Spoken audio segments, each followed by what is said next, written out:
Good morning, everyone.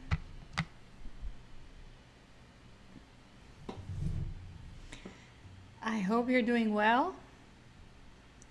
Hope you're looking forward to the lecture. We're going to pick up where we left off. I hope you did review the materials I gave you. You attempted the exercises. I gave you, I think, all but one of the solution sets. So I can ask you some questions.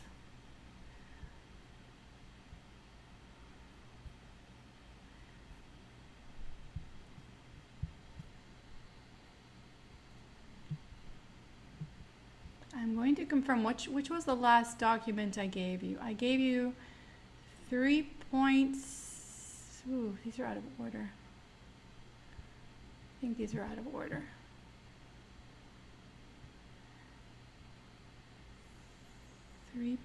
.5.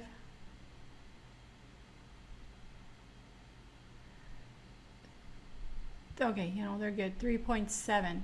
So I probably gave you up to 3.7. Is that right? Yeah. So you don't have 3.8. Okay, so let's finish the notes and then look at the... Do you have any questions for me right now, other than asking me about the test? The grades, you should have the grades today because I need to submit the grades to the registrar. So you should have the grades for the test today. Any other questions?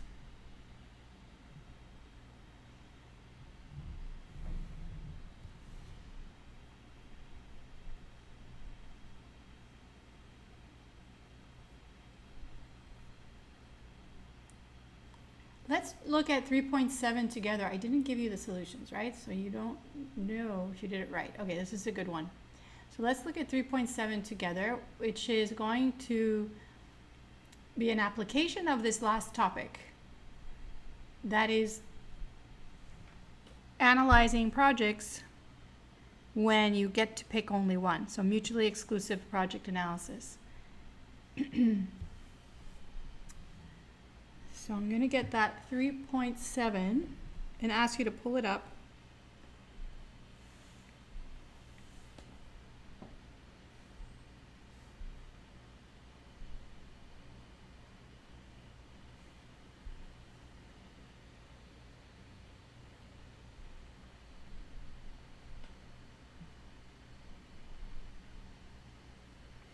So how many of you have actually tried this?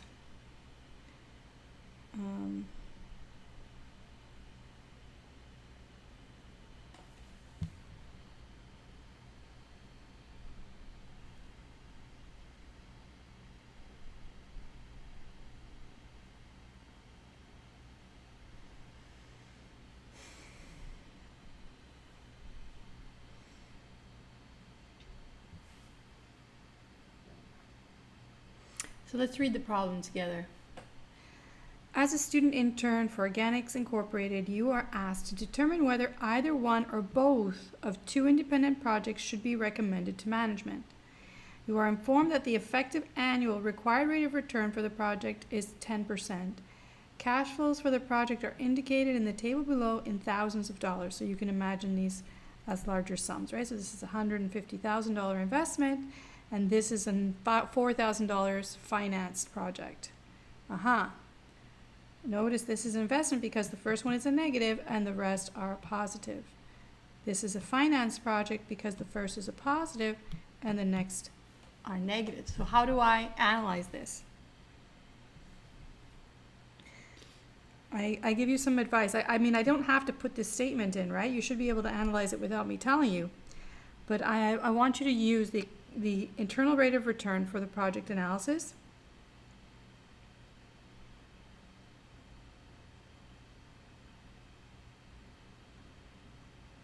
And you want to determine if either of the projects or both of them should be selected. So independent project analysis. So calculate the IRR for A and for B. So would you So with that calculation, would you recommend A, B, or both? That's the question. So what did you guys get? Who got an answer?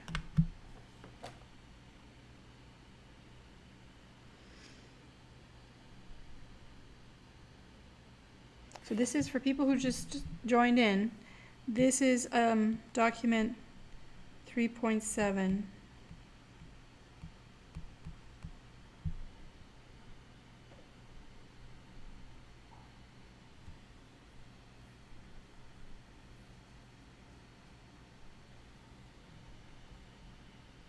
Do you want me to give you some time? Would you like a few minutes?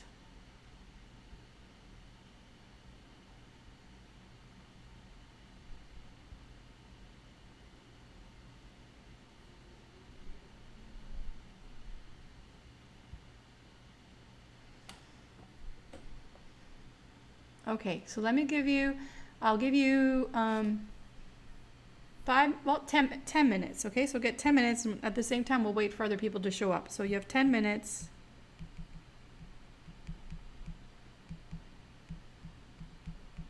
To solve it.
Does anyone have any questions? You can put questions in the chat as you're trying to set up the solution.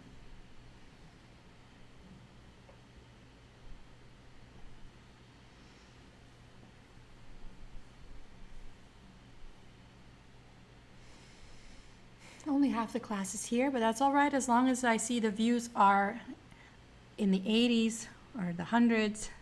I know that students are reviewing the video, so that reassures me. Sorry.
morning. We're just working on document 3.7, and I'm giving 10 minutes to solve.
Good morning. So Raphael, we're just solving a document 3.7.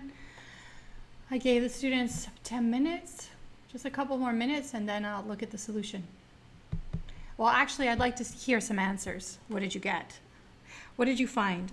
So the questions are, calculate IRR of project A. I'll put it in. Calculate IRR of project B, and then conclude, would you recommend A, B, or both? So what do you get?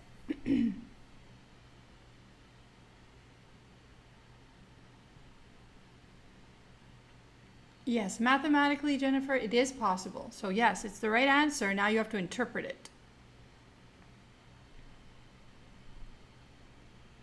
So yeah, check it again. I'm sure you checked it a few times, but you could get mathematically an IRR of 0, certainly.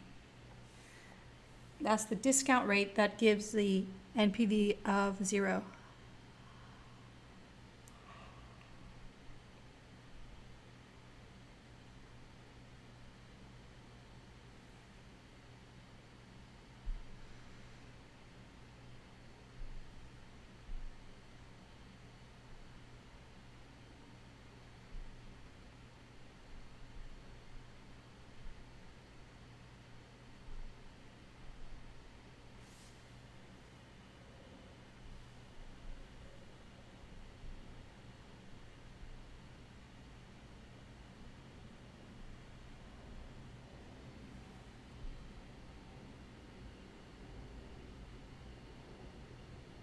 Okay, so Tiana has an answer for us. Let's see if somebody can confirm or people can catch up. So one thing is to punch this in your calculator and get the answer, right? You can do that. I also want you to write up the answer for the test, for the upcoming test at the end of October.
Anybody can confirm Sienna's results?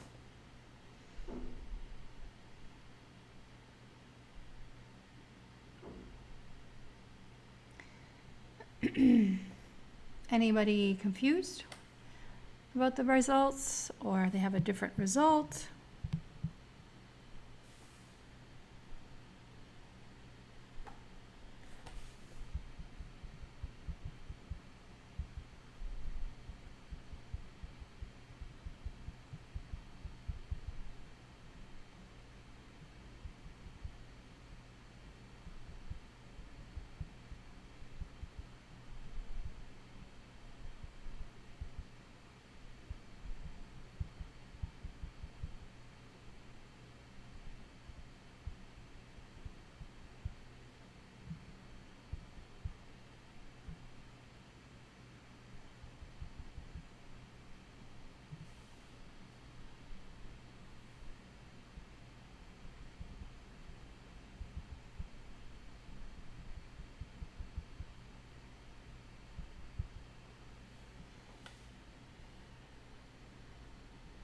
Okay, good.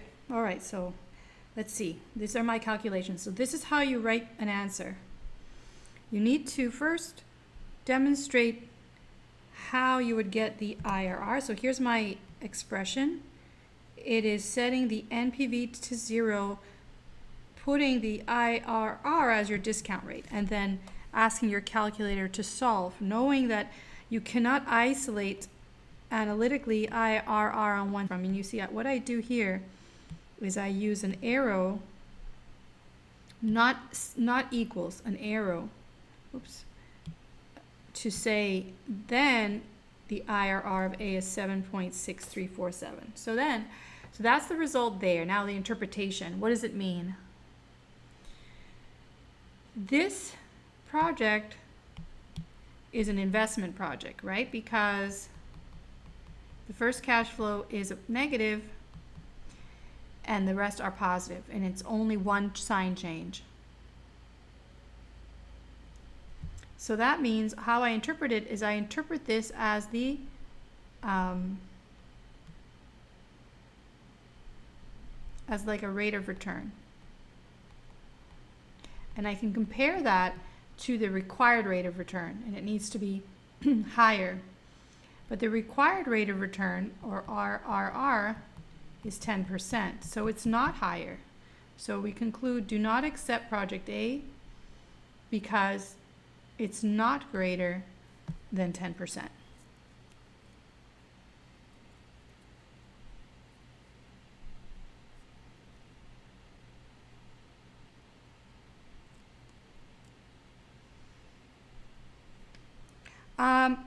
So the question was, should we be calculating the NPV? Well, I asked you to calculate the IRR first.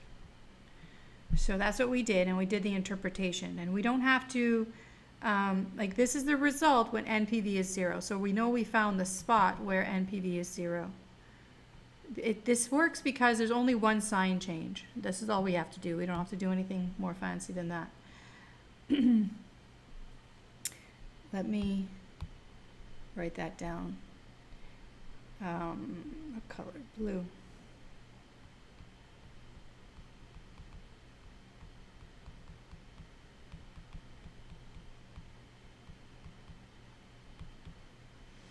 So first cash flow is a negative and the rest are positive. It's only one sign change and it's an investment project. Is that okay, Yon Von Mighty?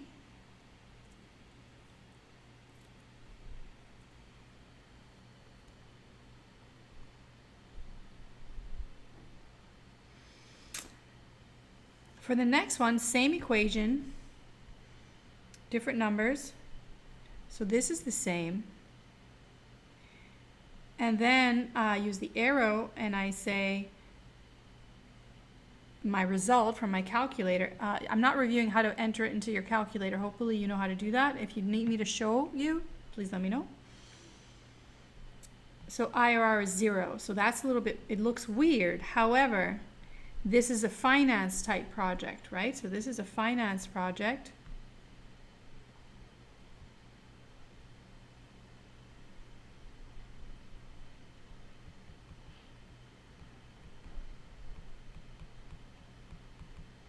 also with one sign change. So all we do is interpret this result as the borrowing rate. So because we're financing up front, we're getting money, then we have to return, or we have to offer the services, right? We have to distribute the services or the funds, or pay back the funds, whatever it is. Here is the disbursement. And it comes out that the internal rate of return is 0. That's the best you can even have, because it represents a borrowing rate and it's low.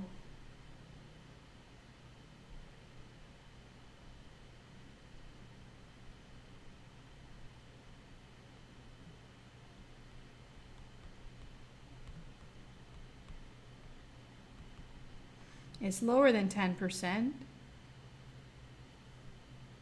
So you accept project B.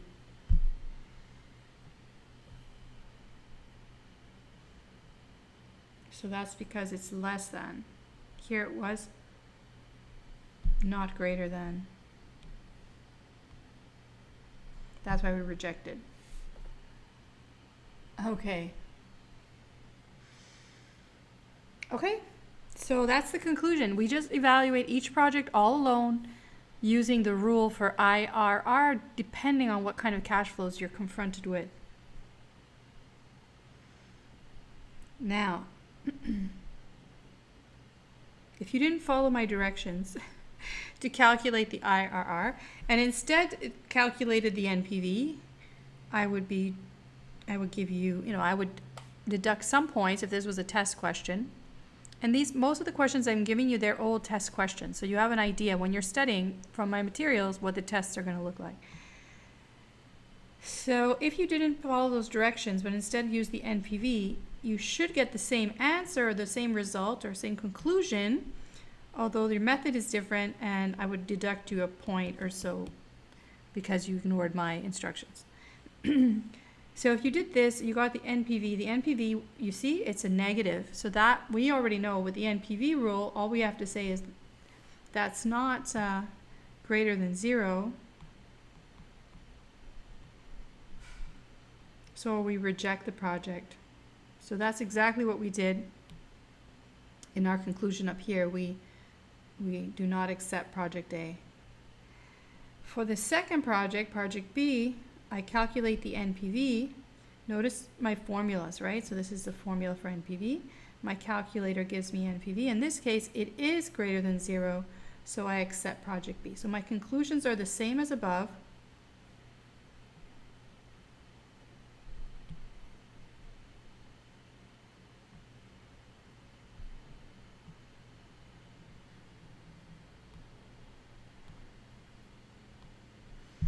It's just I used a different method.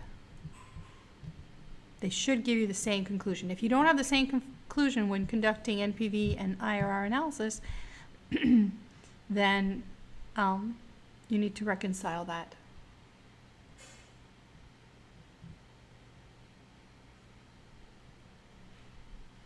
Right, so the question was, do we accept the 0 just because it's a borrowing rate?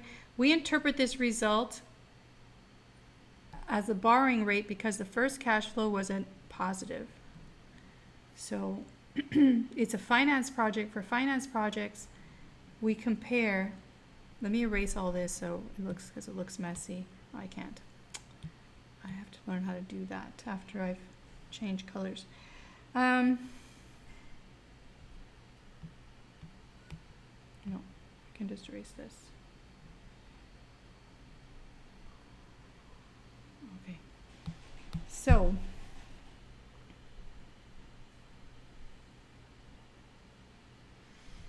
you're using the rule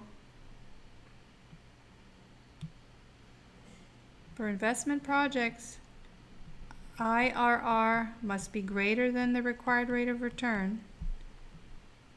For finance projects,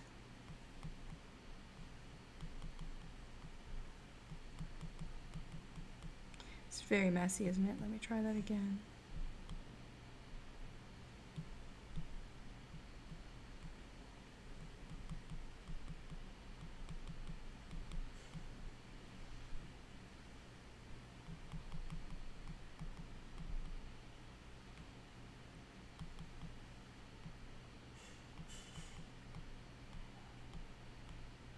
So it's the flip. You flip the the acceptance criteria is that the internal rate of return must be less, and you interpret it as a borrowing rate. So it should be low. You want it to be low. You want the internal rate of return to be low. I did share with you the summary page, right? Let me confirm. I gave that to you.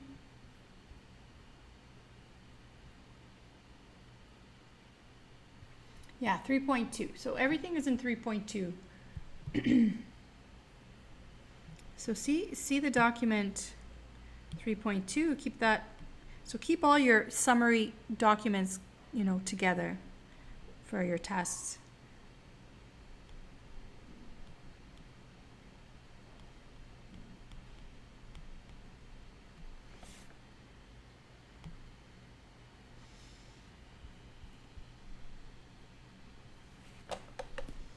Okay, now,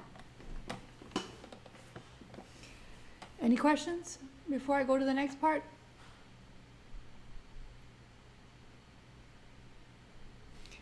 Okay, remember, keep in mind, all I'm doing here, I'm not comparing them, right? Right now I'm just evaluating each of them because I can afford all of them, or in this case just 2.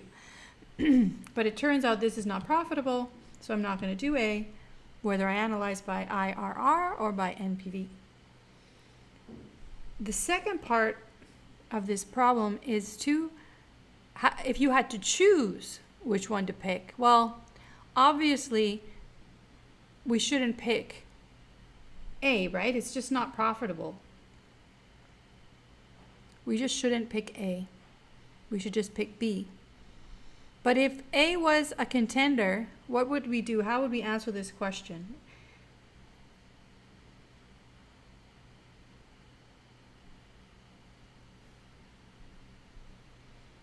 So the question was,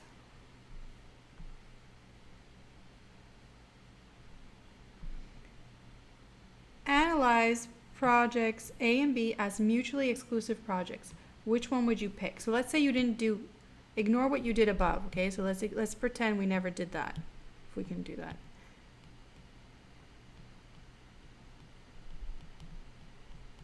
So imagine you never did those calculations.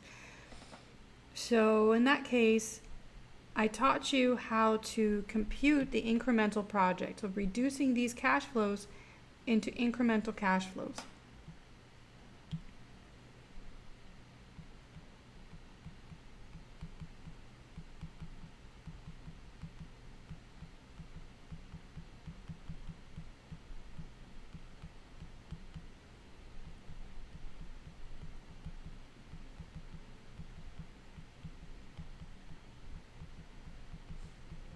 So these are the incremental cash flows for the incremental project called A minus B. What that means is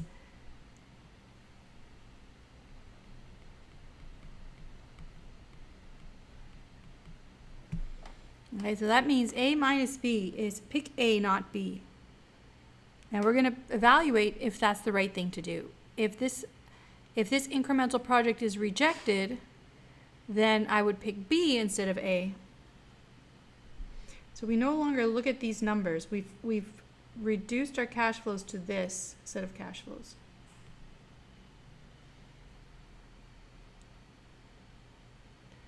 Hello, Gabriel.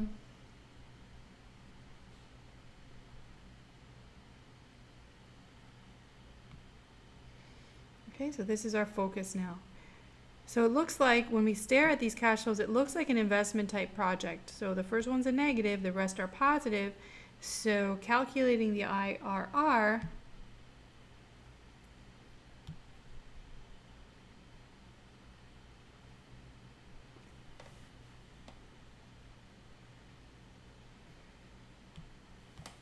I would write this all up, okay? And then conclude, I didn't tell you what to do. You could use the NPV or IRR. I don't think I told you. Did I tell you what to do? No, I just said which one would you pick. You could have based, if I said you could use the information from one, you would have known what to do, okay? you would have known which one to pick. You already knew the answer. But if you didn't, and you just did one calculation, this is the calculation you conducted, you got a negative NPV, which is less than 0. So that means do not accept project A over B. Therefore, you flip it and say, I accept project B over A instead. And you can do that checking with the NPV or checking with the IRR. If you calculate the IRR, so there's my calculation.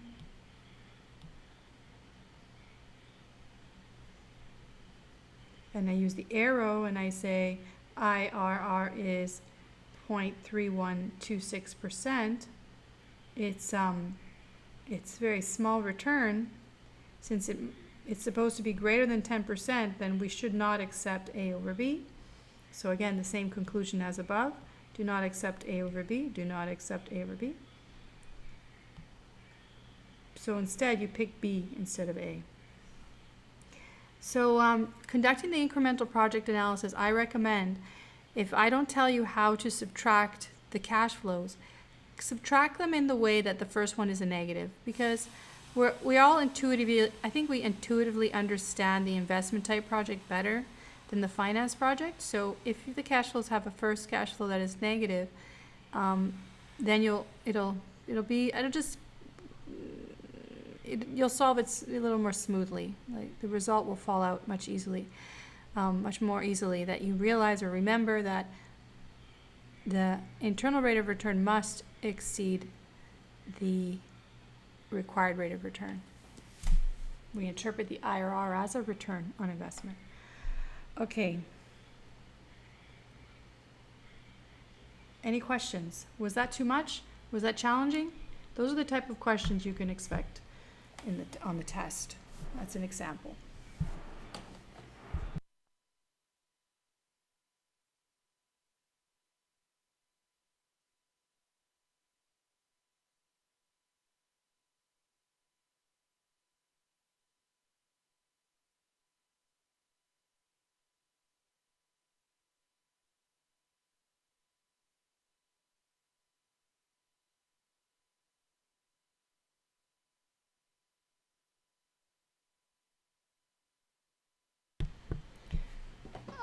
Jennifer asked, is the first cash flow always negative? No, it's not necessarily. It could be positive, it could be negative. But I'm suggesting, so like above, you notice the first cash flow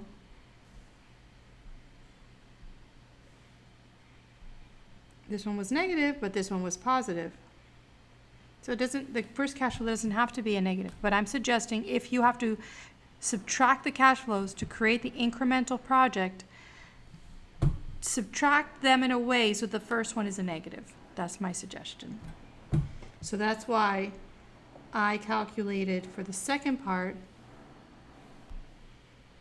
A minus B. It made the first one negative.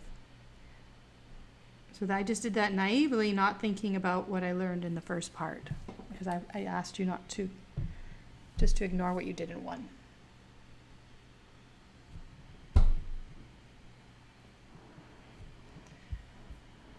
It's construction again. There's not much I can do. I hope you don't hear that noise. All right. What else did I give you? Let's see. That was 3.8.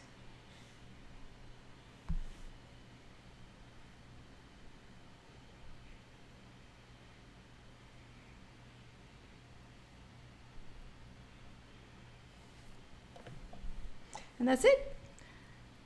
So let's see if you have any questions about the other exercises.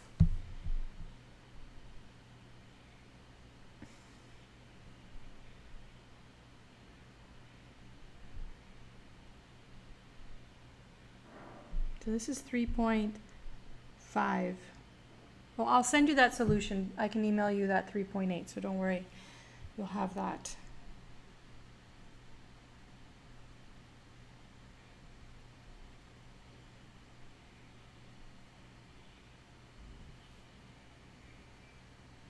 So I hope you took the time this week to review these exercises, because I'm just plowing ahead. I'm going forward. I'm not going to review these. These are for you to practice. So this is document 3.5.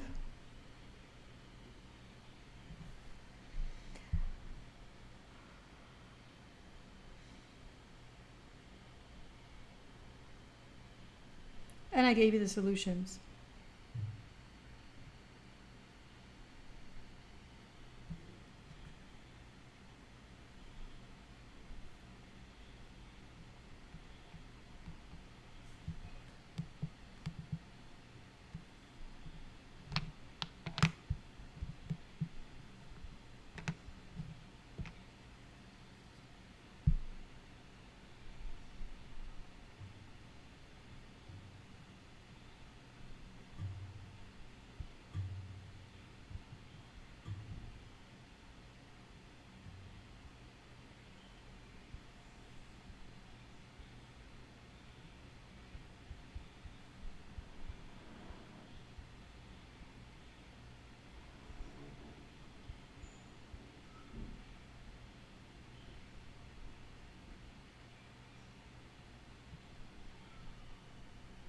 No comments? No questions? Okay, so what I'm going to do is go into the next topic. Okay, so you're getting the hang of my numbering system. So we're finishing component or module 3 and we're moving into module 4. Module 4 is focused on creating or determining the projection of cash flows. Where do these numbers come from? Well, we're going to find out. We're going to work with problems where you actually determine the cash flows for the project.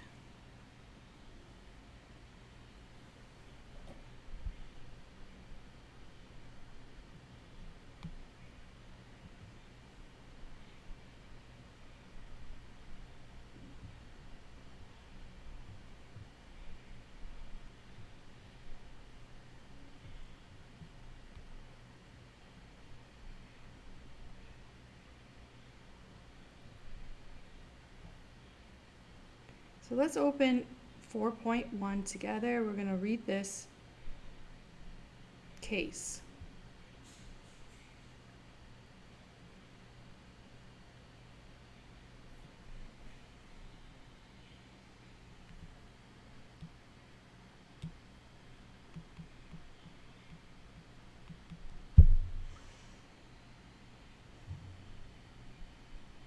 So I'll wait for you to pull it up, and then we're going to read it together.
Okay, you have it. And let's read.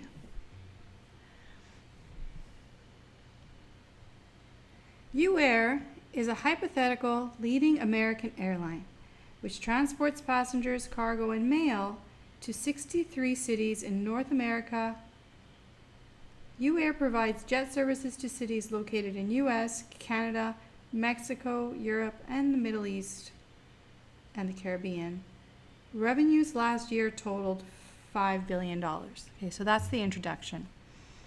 What our objective of reading this together, what we're going to try and do is identify all the cash flows mentioned, and we're going to categorize them as incremental or not incremental.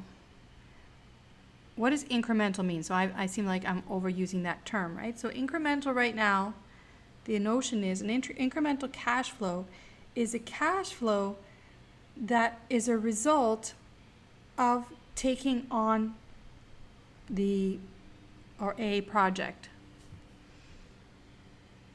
Sounds pretty basic, right? But it can get complicated. For instance, do revenues last year totaling $5 billion, are they the result of taking on the project or not? Would you consider this an incremental cash flow?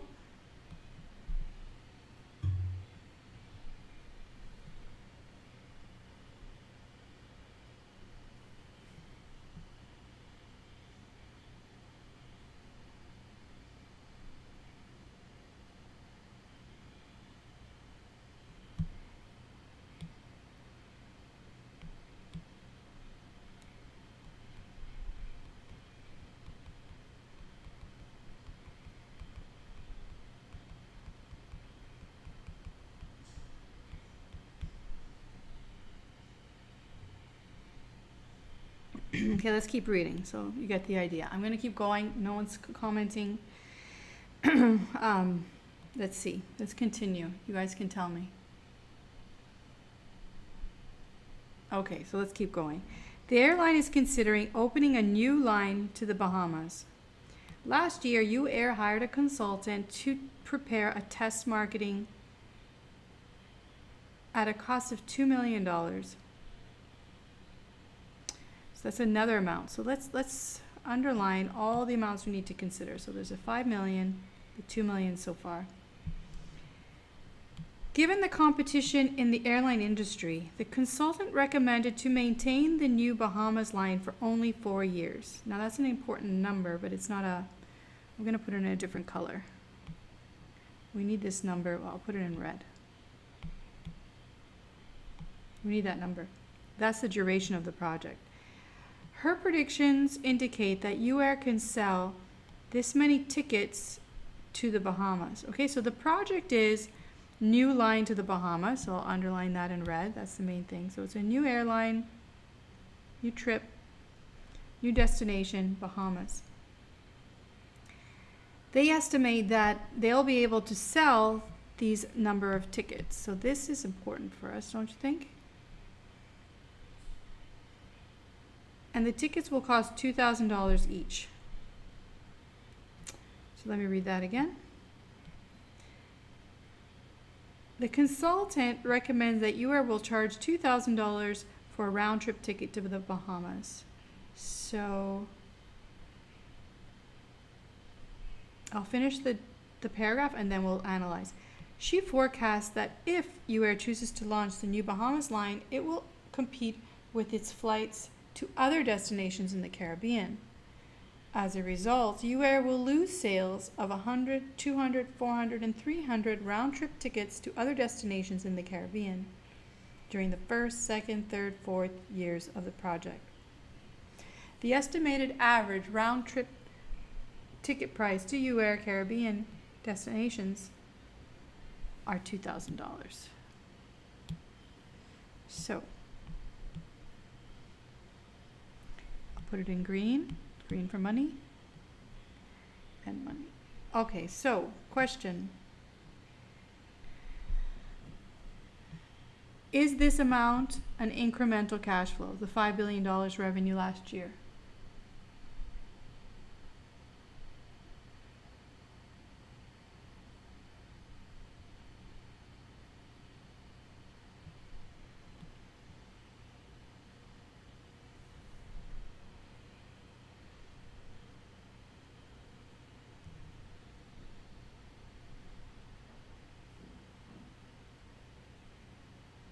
Okay, Jennifer thinks it's a incremental cash flow. Anybody else?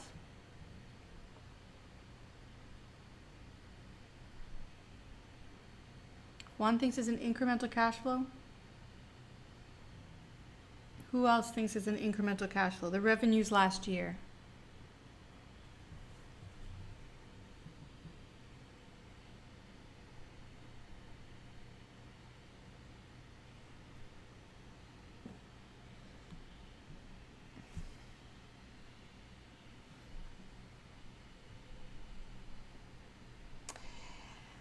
fact, revenues last year do not constitute incremental cash flows. So they are not incremental.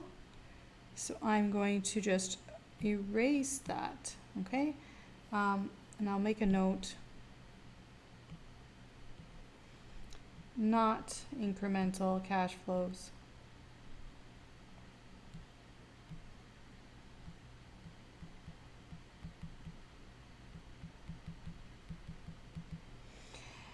Because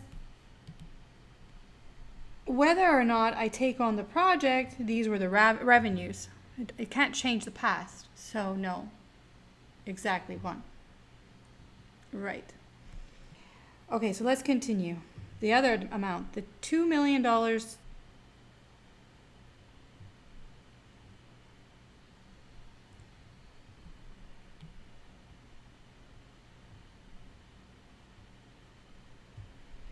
So you have to ask yourself, if I take the project, or let's say if I don't take the project, does that change that $2 million amount? So this is not incremental, right? Because this again was last year. So these past amounts are not incremental.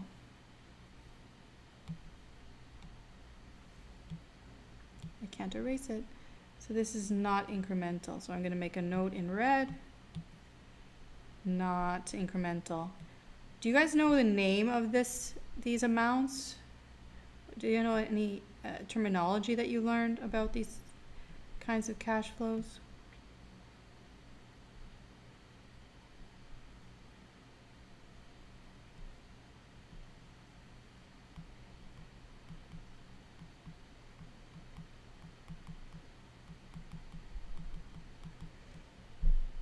We call these sunk costs, right? They're both sunk costs. Well, no, this was a revenue, but this is a sunk cost. So let me write sunk cost. Now that we know the term.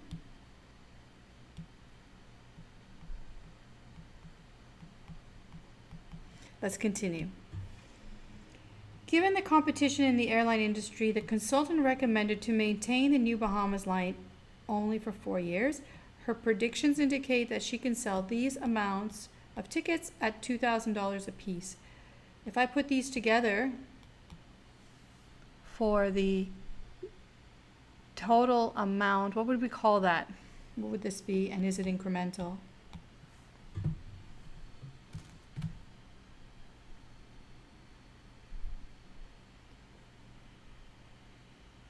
A little more specific. If I put this together, it'll be $32 million in the first year. This would be $48 million. This one would become $60 million. Right? Because I'm adding 3 more zeros. So what would we call these? These would be revenues. These are revenues. And they are incremental revenues. So I will write, I'll write in blue. So these are incremental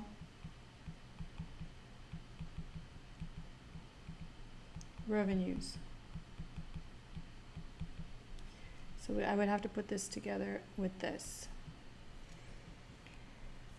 Then I have to also consider, right, I have to also consider losses, right? So there's going to be revenues because there's going to be more sales, but we anticipate this, the project analyst anticipates that they're going to lose some customers who are headed to other destinations. So rather than going to Punta Cana, or rather than going to San Juan, some customers are going to go to the Bahamas. So they're going to lose anticipated sales of these amounts. So these would be, what would we call these? Are they, first of all, are they incremental, and what would we call them?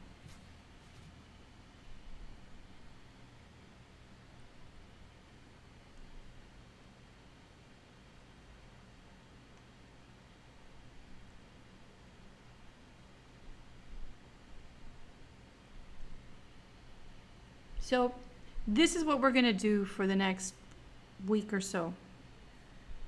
Read cases, extract the cash flows, itemize them, categorize them, and create the projection of cash flows.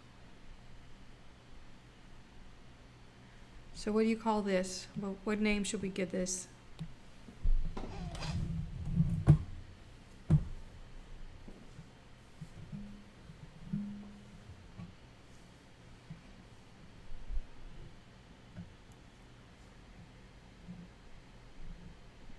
Anyone have a good name for that?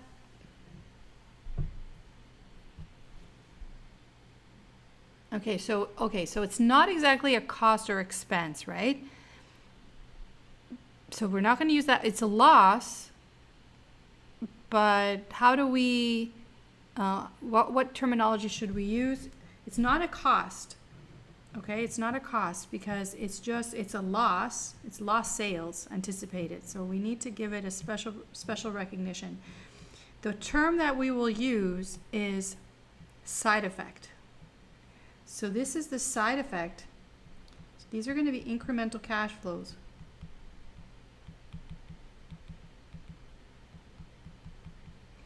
That we recognize as the side effect and a negative side effect of taking on the project. It looks like we're going to have additional customers anyways, but we have to take all these things into considerations to create these cash flows and determine, after including time value of money considerations, whether the project is profitable. Okay, so if that's a new term for some people, now you have the term. Yeah, it's lost revenue. So we're going to call this a side effect of the project. And in this case, it's a negative side effect. You can have positive side effects. So we'll talk about those too. Okay, continuing. UAIR CFO and his aides estimate that the company's average variable operating cost per round trip ticket to any Caribbean destination, including the Bahamas, is $1,000. So what is that? What is that amount?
Okay, so this is a cost. Okay, this is a cost, not a sunk cost. It is incremental. So let's write it down. So this is an incremental cost.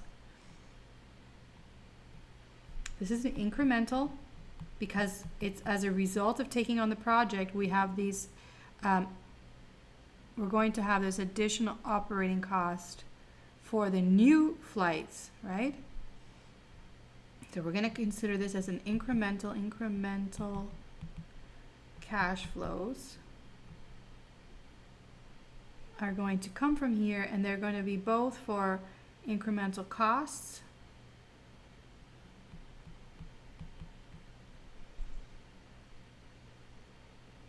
and something else.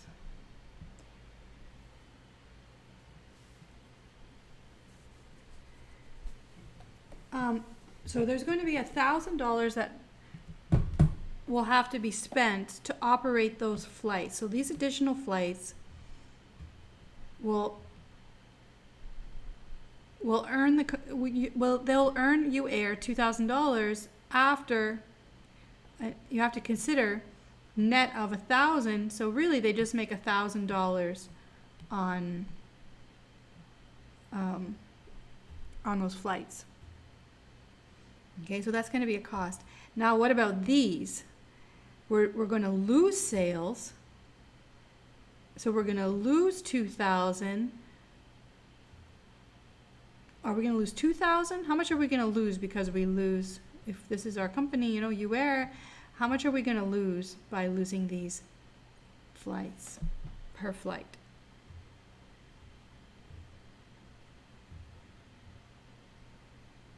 These are additional costs because we have additional flights. So that's why it's going to be an additional or incremental cost of 1,000. But these ones will be a loss in terms of revenue, but cost savings in terms of cost. So I'm going to put it all together. If you don't get it right now, it's okay. We're going to put it all together and you'll get it later. I'm just giving you a warning that these are the things that you're going to see again and again in this exercise. The whole module uses this exercise, so you're going to see this exercise repeated. So costs, incremental costs from flying people for flying these extra customers. So rather than $2,000 ticket, we're really profiting by $1,000 a person. So that's because of this cost. In terms of losses, we're going to lose these revenues, but at the same time, there's cost savings because we don't have to spend the $1,000 on these individuals. All right, let me continue. Back to the UAir CFO. Notes that since the airline has a vacant terminal, there's no need to rent an additional terminal for the proposed Bahamas line. The annual rental cost of a similar terminal is $10,000, and the CFO's team claims that having the vacant terminal will save the airline these costs every year. What is that? What do we do with this amount? What do we call it?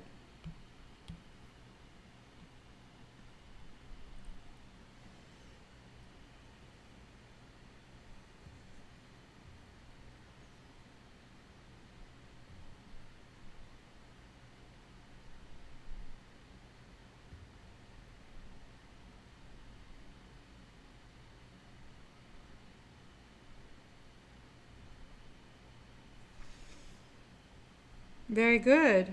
This is an opportunity cost. So in terms of cash flow analysis, this is an economics analysis.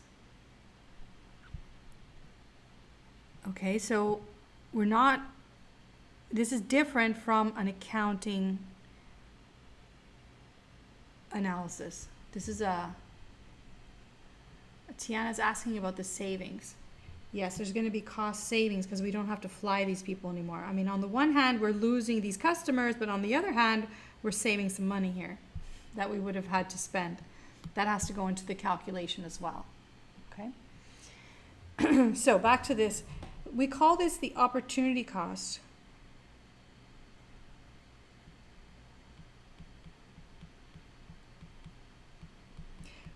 We already own this terminal. UAir already owns this terminal. Whether or not they were using the terminal, in this case it was vacant, so they were not using it. But it has a market value. It has an economic value. The economic value is what they could have sold it for or rented it for. And if we take it out of operation and use it for this project from the perspective of the firm, that's a loss, right? That's an opportunity cost. So that needs to go into our analysis. So we're using something we already have, but it had a market value and it should have been used for something else. That figures into our analysis. That is a cash flow analysis. So very good to recognize that. So that would be $10 million each year for 4 years. We have to consider that goes into the calculation. So if you feel overwhelmed right now with all these numbers, don't worry. I'm going to show you a systematic way to put all this together, okay? Right now we're being really relaxed about reading through this, which you're going to have to do for several cases that I give you.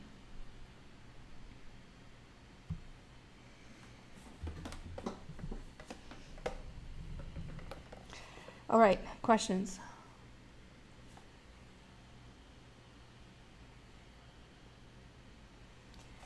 The airline's vice president, customer service and operations determined that for the predicted ticket sales, the airline must purchase 4 new airplanes. UAir's purchasing department has decided that the most suitable airplane for this line is the DC-9. The cost of a new DC-9 is $10 million.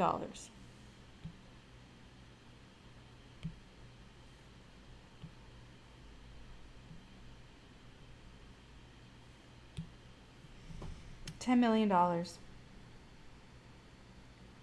What is that? Oops. What do we call that? $10 million. Right, 10 million each year. No, sorry. 10 million times 4 is 40 million, right? So we have to put that together with that. So $40 million. What do we call that? Is it a cost? Is it cost? Nope. In terms of finance, how do we categorize that?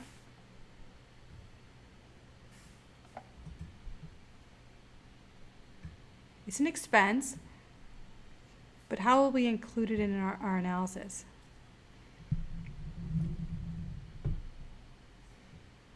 So thinking about cash flow analysis, let me show you something.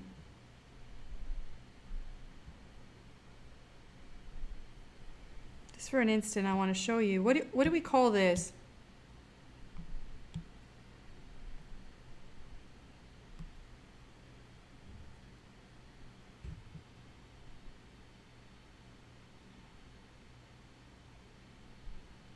Right, this is the investment, right? This is the initial outlay or the capital spending. So the words for it would be capital spending, the initial outlay, and we distinguish it from the other operating costs, okay? Because it's going to receive a different tax treatment than the other items. It's not a payment, well, we will call it initial outlay, capital spending, or initial investment. So when you see this $40 million figure, remember, this is where we're headed. We want to make a set of cash flows like this. What it is the first, the initial investment to get this project up and running. All right? All right. So we're going to call it the capital, just so you get used to me using that term.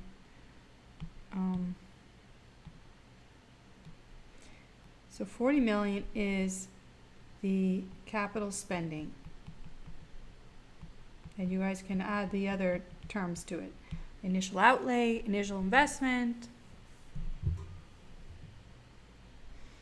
And so now I discuss how we're going to, what we need to consider as a result of having purchased 4 planes. This company needs to think about over the life of the project, how we are going to account for any additional costs. So related to the planes will experience, we're going to have $40 million worth of planes on day 1 once they're delivered, but from that day, there's going to be wear and tear on the planes. They're going to be exposed to the elements and they will depreciate. So we need to consider that. For tax purposes, corporations, companies are allowed to account for that depreciation as an expense. So that is going to be a savings in taxes paid. That goes into my analysis too. So this is a financial analysis, right? We need to consider cash flows, and this is going to impact us directly because we have a cash flow savings from taxes as a result of depreciating these planes. So I have a big blurb here of how to deal with these planes. We're going to, and so this, I will give this to you in this class, okay? This is not an accounting class, but I'm counting on airplanes in the 7-year depreciation period. Have you guys used the maker's table? How many of you have never seen the maker's table before? I sent it to you, but you can get them online. They're available in textbooks too. And you can use them for depreciating capital, equipment, machinery, planes, buildings. Okay, so this is a question of what, okay, so now, okay, so this comes up. It's a 4-year project. It's a 4-year project. Remember up here, it was 4 years. But we're going to use the 7-year depreciation schedule because that's what's permitted according to the IRS rules. So we're going to use the 7-year depreciation, but after the 4 years, we're going to sell the planes. Okay, so the company's going to sell the planes. So who's never seen the maker's table before?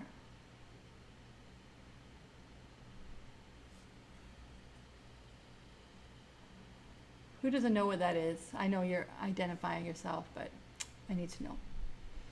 I'm going to show you how to use it. So you've never seen it, okay? It's actually going to make your life much easier. I just want to know if you've never seen it. Okay, only in the book. Okay, we're going to use it. We're going to use it. So the maker's table indicates 28.6% is the appropriate double declining balance depreciation rate. And this accounts also for the half in the first year until the switch to straight line depreciation in the 5th year. So all of this, you don't have to worry about. It's all captured in the maker's table. It's 28.6%. That's what you can depreciate. But in the first year, you only can account for depreciation of half. Does anybody know about the half-year rule? What is the half-year rule?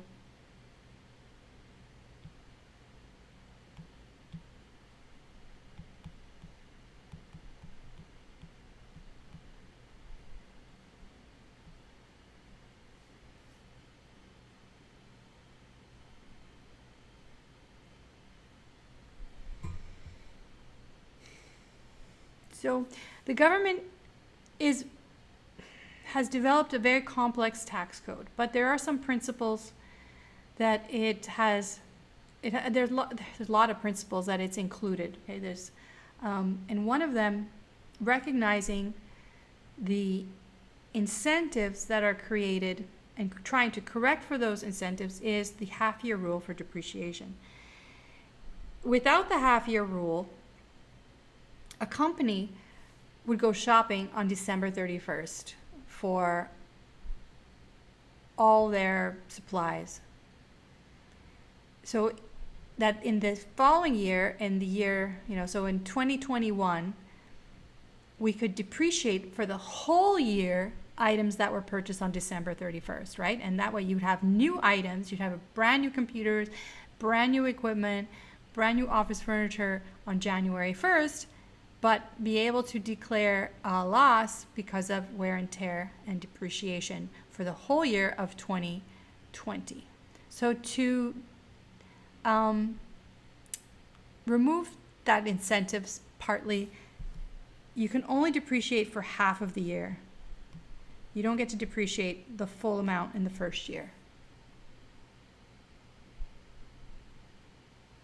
Well, when you make when you compute when you depreciate, it's for the year, right? So this is these are done in annual amounts. Depreciation is an annual. So to avoid that, they institute this rule. So okay, let's look at the maker's table that I gave you. And you can see those numbers. So for 7 years, so let's get the maker's table I gave you. All you've got to do, did I give it to you?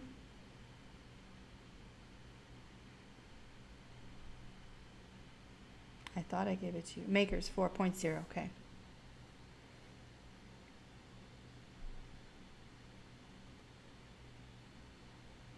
So here it is. Here's the 14.31.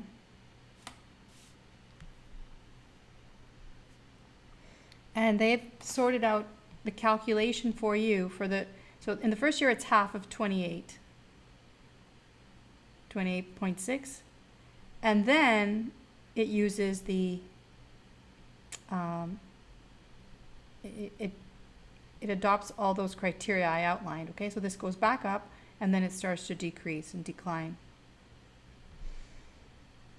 So these numbers have sorted out for you all the considerations that were mentioned, and you just use these amounts. You're allowed to, according to the IRS. So you can find the IRS makers tables, and you can find the classifications of, you know, which items, which assets get which amount of depreciation, how many years of depreciation. But I'm not going to, again, I'm not going to get too much into that. I'll just give you the figures each time, and I'm going to show you how to use them. All right. So that's all of this is captured in that, in the makers table. So now we have to talk about the planes. Okay, so sorry, let me go back to this for a second. So these amounts we're going to use, this will help us compute depreciation and tax savings as a result of depreciation. So we're going to refer to this here as, these will be incremental cash flows as well, and we'll refer to them as tax shields or tax savings.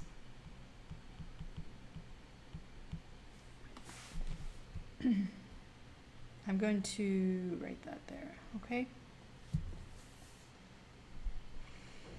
So picking up where I left off, a DC-9 lasts for 30 years before it's scrapped, and the airline's purchasing department predicts that after 4 years, each plane can be sold. So this is an estimate. What do we call this amount? So each plane can be sold for $3 million. So like about $12 million. Is that an incremental cash flow?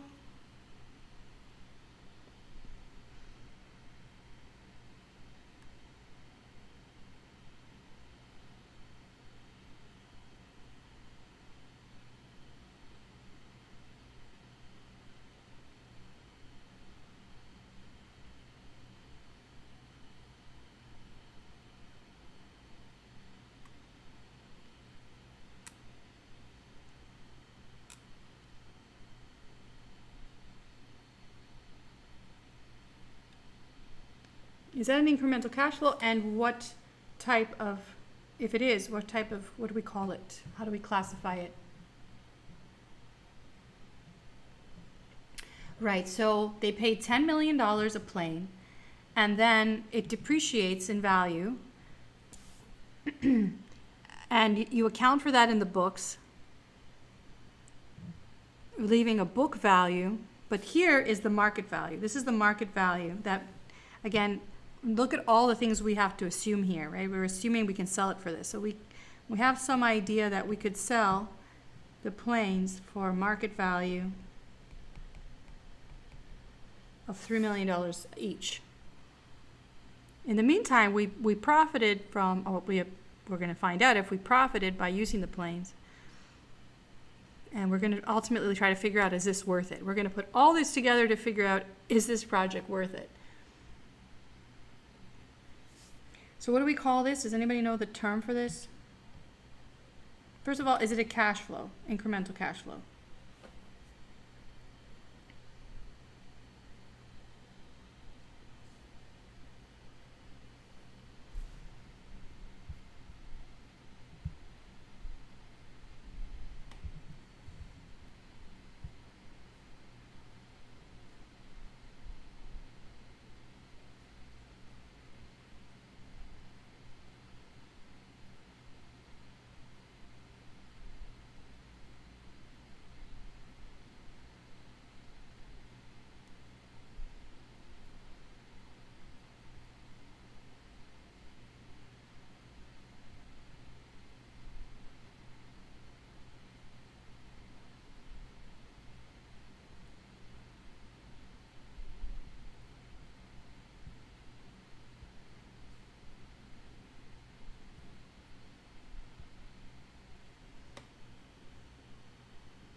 So it is a cash flow. Yes, because it stems from taking on the project. So that's what you always ask yourself, right? Tiana's right. You say, is this a cash flow that results from taking the project?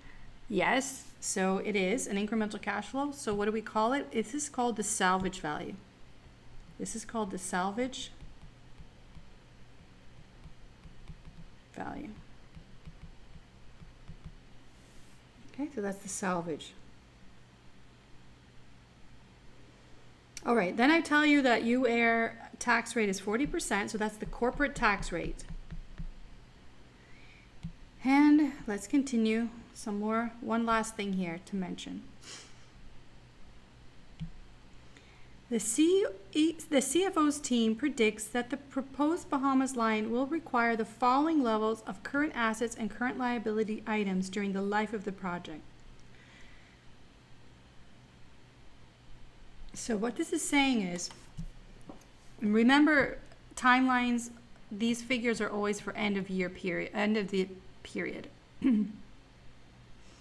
So immediately you need to conduct this project $600,000 in inventory, $1 million in cash, 1.3 million in accounts receivable, 1.1 in accounts payable, and 200,000 in taxes payable. By the end of the first year, you need a little bit more than you had up front. So these are amounts. So you're going to have this much worth in inventory, this much worth in cash, and it's just like a float. It's a fund, right? This money has to be available. You're going to use it during the year, and by the end of the year, you need to finish out with these amounts set aside. These are set aside for this project from other operations of the firm. So as a result, we consider these incremental to the project, but they have a special name. This is known as net working capital. Has anybody never seen this before, net working capital? I hope that's net working capital. So this is working capital. We have current assets, current liabilities, and together we're going to put these together for net working capital. So this is money set aside, or value. Well, it's financing set aside to conduct the project from year to year to year to the end. At the end of the project, we don't need anything. By the end of year 4, we don't need these amounts. We don't need this any inventory. We don't need any cash. So these amounts are recovered and returned to the firm for other things. Okay, so this should always be 0 in the last year. So we're going to deal with this. I'm going to show you how to deal with net working capital. So this might have felt tiresome. It's very long. And the more you do it, the more you get used to it, because basically the these are the elements that you'll repeatedly see in reading cases and evaluating for the projection of cash flows. So the first question is, with all this information, combine it to calculate the NPV of the proposed Bahamas line. Assume that the nominal required rate of return for the project is 10%. So this is just the rate of return. Consider all cash flows are in nominal dollars. And answer the question, should you air start the new line to the Bahamas? Any questions? We're going to get started. So I'm going to review these components several times as we go through the notes. And so if you didn't get something and you don't know how to ask a question right now, you're not sure, hopefully by the end of the unit, you'll resolve your question. Okay, so van Mighty, we basically have to put it all together. You'll see that. But this is not the final table of analysis. This is just net working capital. We have to put all these elements together. Exactly. So you're getting an idea that all of these things need to be considered in the projection of cash flows. So let's get to the notes. So pull up the notes.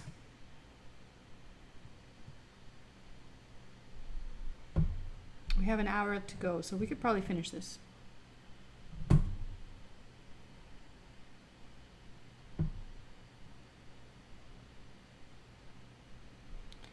So 4.2.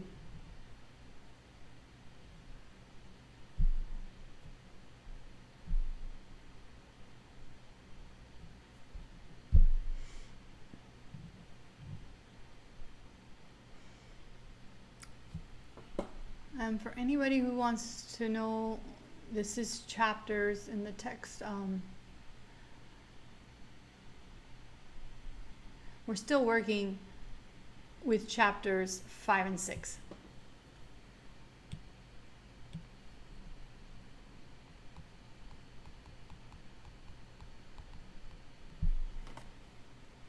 So we're taking a step, like a deep step back to determine the cash flows that would be used in analysis.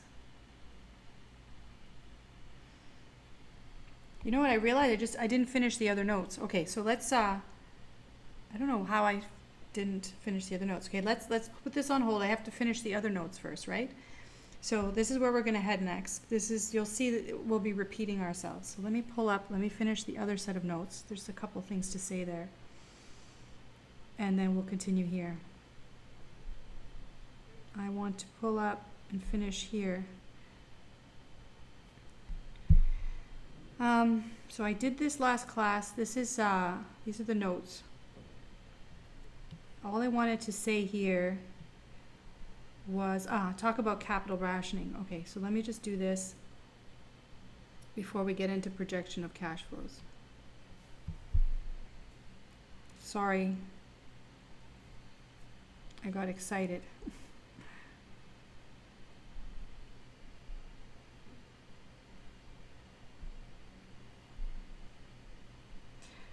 So at this point, if you spent time reviewing, you will have learned about the different types of criteria and rules you could use to evaluate investment projects. And you could evaluate investment projects on their own merit, so you can evaluate independent projects.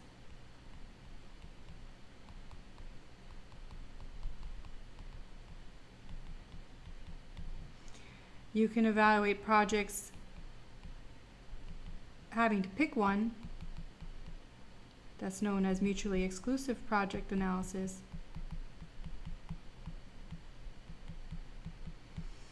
Or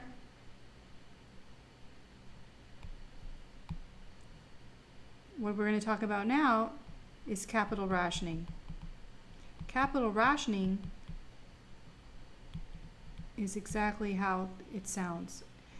We have capital, we have money, financing for some projects, not just one, but not all of them.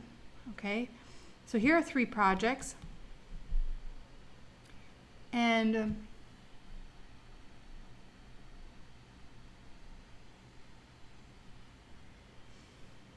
there are 3 projects, and you see the cash flow. So these are very simple. The first one will cost $20 million. You can think of these as millions of dollars.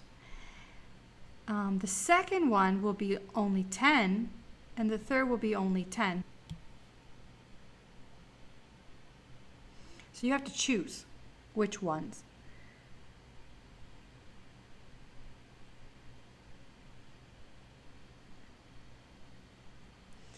If you analyze this,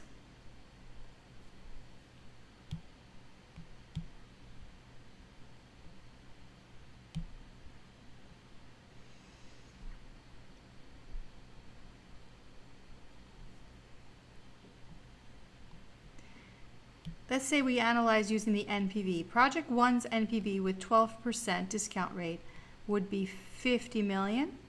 So that's a profit, but also 2 and 3 are profiting projects.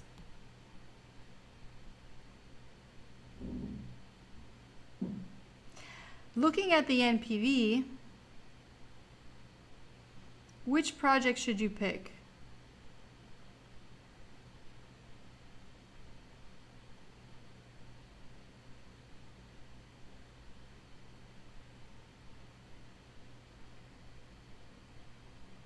Now, if you read the notes, you know the answer, but just looking at the NPV, if you were to rank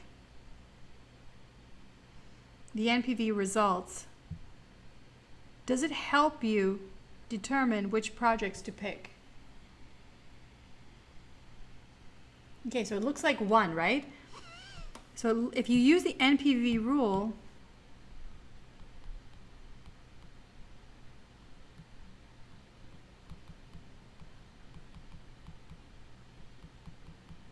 you would pick number 1.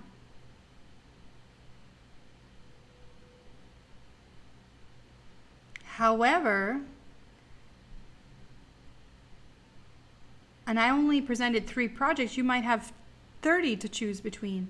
How would you look at this list if not just like you did, ranking them? You know, that's the highest, don't we pick the highest? Well, no, because you can pick combinations of projects. If you add these 2 together, which you can do, these together are better than project 1, and you can afford it. So I mean, this is a simple thing. I've presented you the results.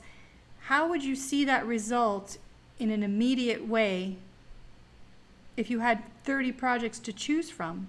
The NPV is not the best approach because you would have to consider all pairs or even 3 at a time, like all the alternatives that add up to 20 million.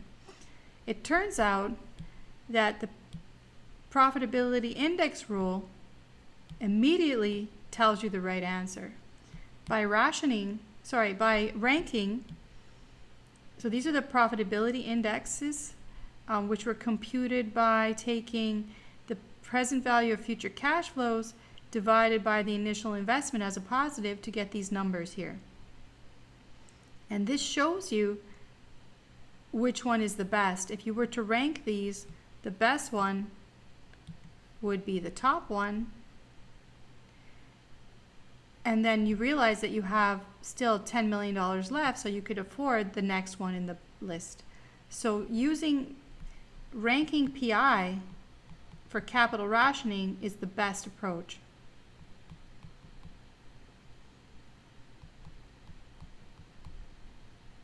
It's the most, I don't know how to say best.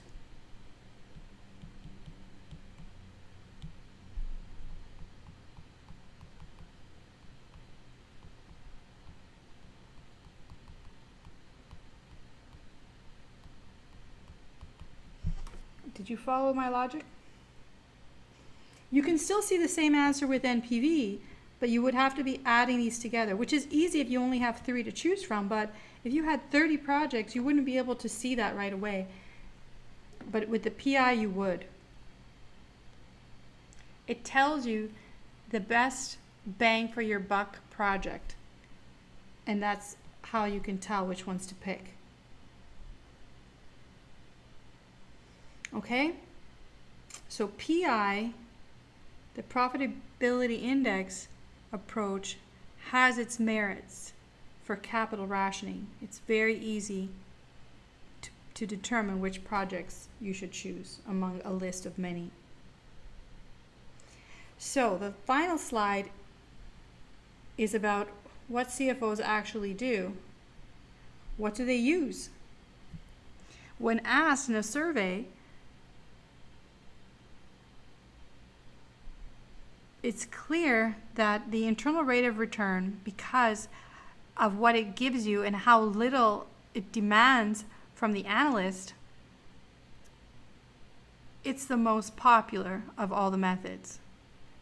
NPV is a close second, right? They're almost the same, but IRR really, it's one number, and you don't have to have a required rate of return, like a firm single number to compare it to.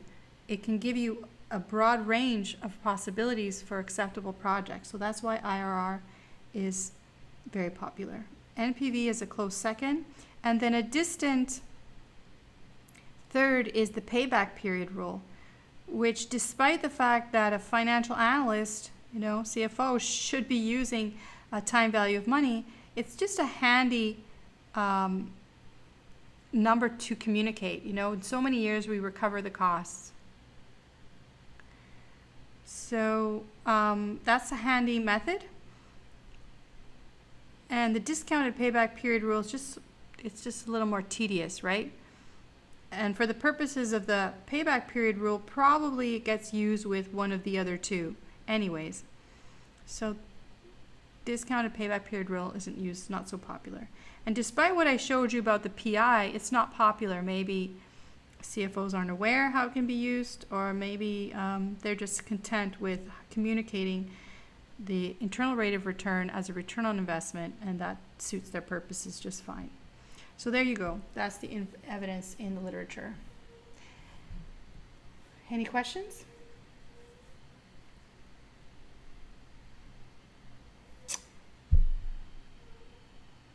So I'm going to jump back to the other notes now that I finished that. So those are the methods that we use. We're going to focus now on projecting cash flows, and then we're going to use internal rate of return and NPV to do our analysis, because they're the most popular. Oh, sorry.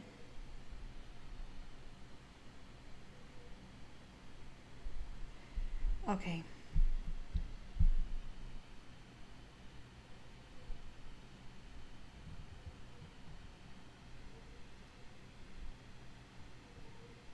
Yes, Jennifer, you picked 2 and 3 at the end. That's right. Juan, well, it's not popular, but it does tell you the bang for the buck of projects and project analysis. But I guess people just aren't aware. And probably is just a lack of awareness of how to use the PI, that it's just not popular. But it does give you the right answer. Certainly gives you the right answer.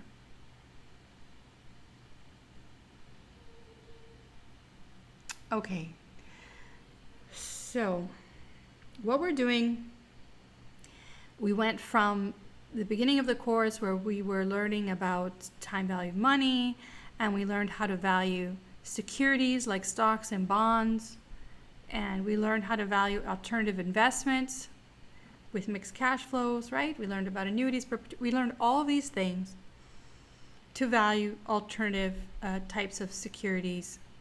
Now we're going to focus those same tools to valuing projects. We're going to treat it like valuing an asset, and we're going to use the same principle. We want to determine the present value of future cash flows. Keeping in mind that cash flows are not the same as accounting income. In terms of talking about opportunity costs, for instance, that's an economic concept. That's not an accounting. That doesn't show itself in accounting balance sheets. We would extract information to make cash flows from accounting figures, but they are distinct, they are different. So the value of our project now is going to be the present value of future cash flows, where we're focusing on the concept that the value of the firm's equity is the present value of the dividends. It's not the earnings. And you're going to see as well is going to be considered a cash flow. Depreciation is not a cash flow. Okay, depreciation is not a cash flow. However,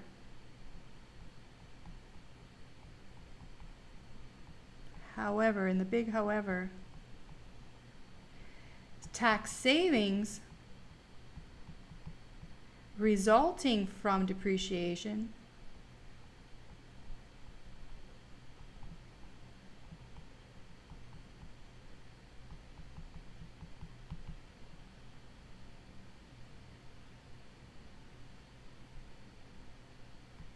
is a cash flow. Or are a cash flow. I'm using tax saving. Is a cash flow.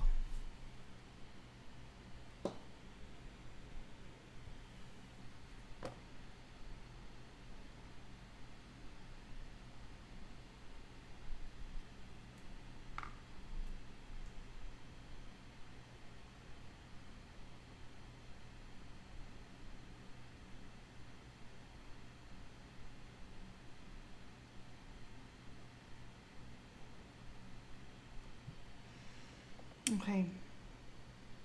All right, so reviewing.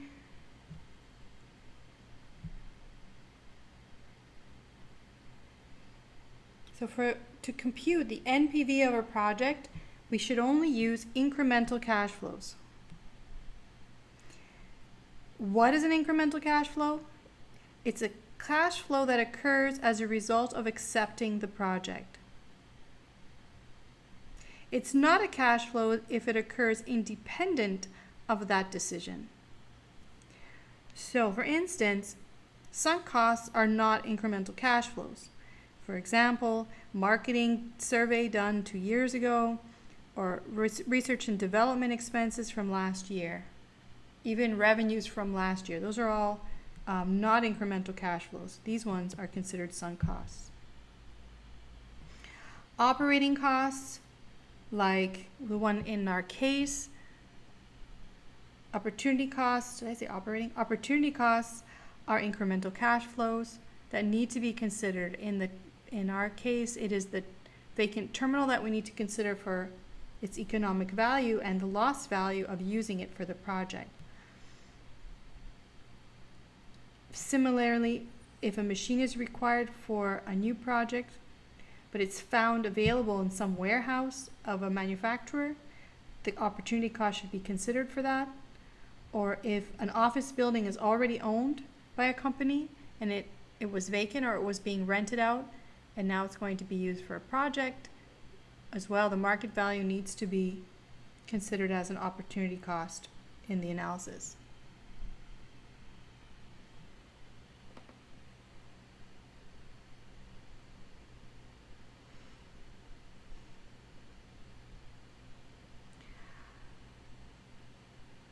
What about side effects? So the example for the side effects was, given that flights were that our airline, the Bahamas line, is going to fly to Bahamas, customers will no longer fly to their other destinations, so there'll be lost sales. That was considered a negative side effect. Similarly, when GMC creates an SUV, they're going to lose. When they create a new truck,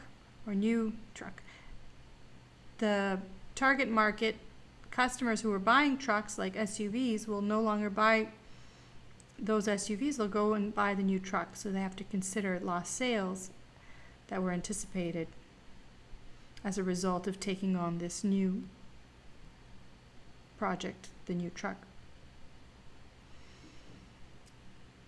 Similarly, if a manufacturer or producer, supplier, vendor has created a product that works closely with a complementary product, like let's say in hair products,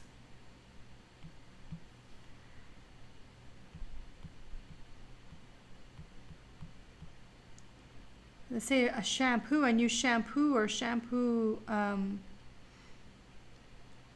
special treatment is created and marketed. As a result, the conditioner, the rinse that's usually that's used with the shampoo, its sales will also go up because people like to buy, they're loyal to their products and they like to buy sets. So the new shampoo treatment, unless they produce a new conditioner, this would increase sales of the old conditioner that goes with that shampoo product.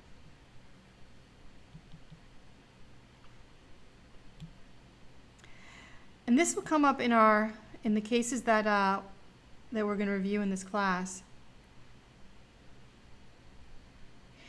In the setting of a labor shortage, so let's say a company, okay, so UAir decides it does want to take on the New Bahamas line, and it has to attract new staff, right? Because they have staff, but the staff is already conducting the other lines. They're already assigned to other planes and other sites or locations, destinations. So they have to hire new staff. I didn't include that in the case, but you could also include that. And as a result, they'd have to consider economic conditions. If economic conditions were such that there was a labor shortage, to attract staff, flight personnel to the airline would have to offer them a premium, like a higher wage, right? A higher salary to attract them, to take them away from what they were doing. So in the case of a labor shortage, what would happen is there would be a wage increase, and they would have to increase the wages of all their workers, not just the new ones they're taking, right? Because there would be and if there's a union, there would be unrest. And so the measures would be taken to increase wages of all the workers. And this could go on indefinitely. So those wage increases would have to be figured into our calculations as well. Like, I've left that out. I haven't considered that. I guess in the UAir case, we just assume that we have enough staff to allocate to the new line. This is document 4.2.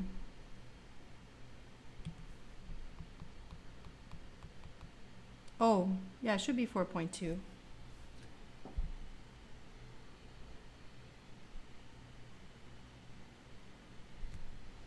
you want me to give you a moment to find it?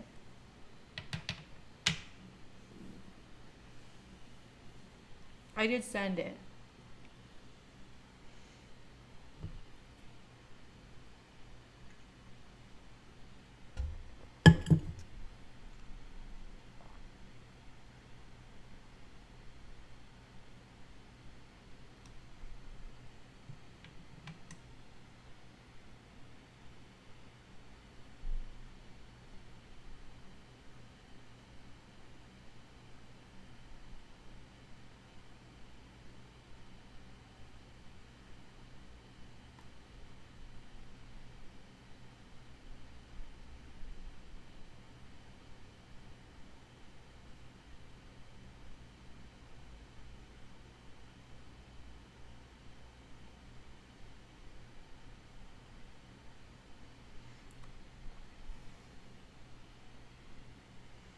Okay.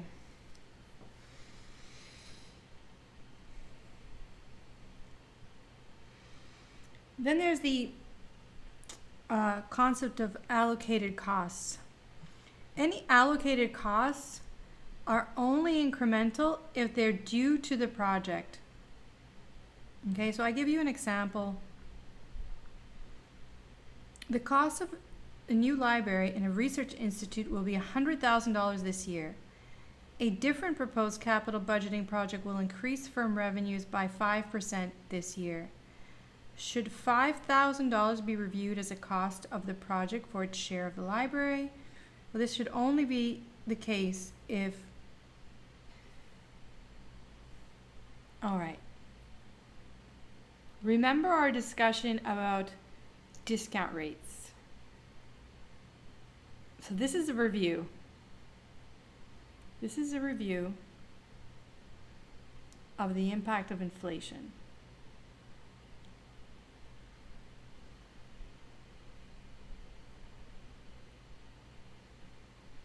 Remember, the Fisher relation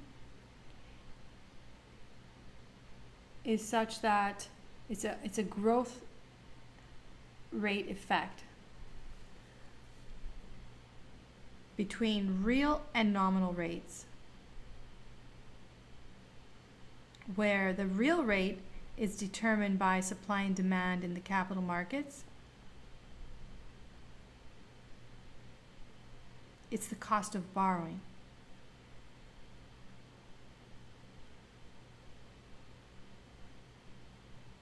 And the nominal rate is that adjusted for inflation. Remember that if we have nominal cash flows, we should use we should discount with the nominal rate.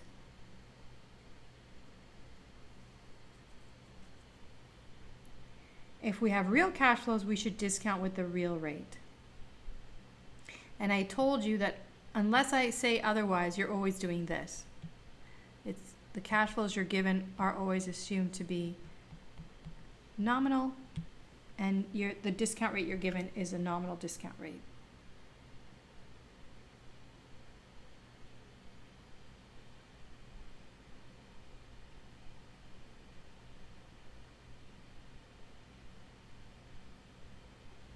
So the rate that you should use, the discount rate is the one I'm going to give you usually, until we finish up with module 4, we're going to move into module 5, and we're going to work on calculating the discount rate. Okay, so for this unit, or for this discussion of projection of cash flows, I will give you the discount rate. The appropriate discount rate accounts for risk. The higher risk, the more risk the cash flows are, the higher the return. I just give an example here of inflation that you should just look it over because it's kind of cutting into our discussion. So just review that and your understanding of inflation, okay? So that's just a review for you. And let's get back to the case.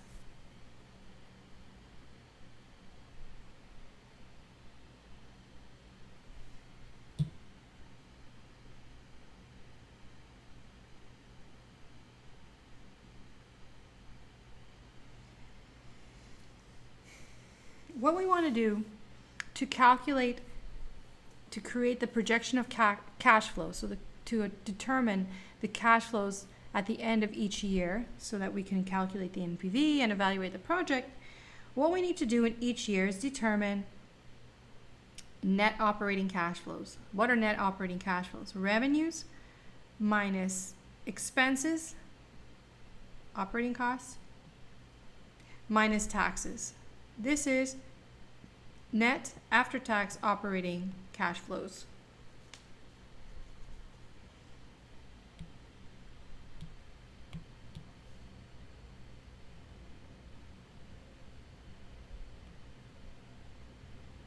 That's my first equation. What are taxes? So let's go a little deeper here. What are taxes? Taxes are a fraction of your revenues or your net revenues after depreciation. Okay, so you get to deduct, so this D is depreciation. I'm going to teach you how to get the D, but for now, I'm just putting it in there. Okay, so the D is depreciation.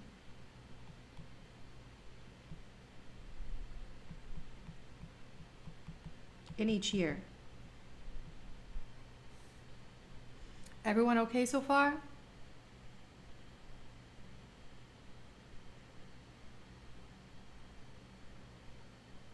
So this is my second equation.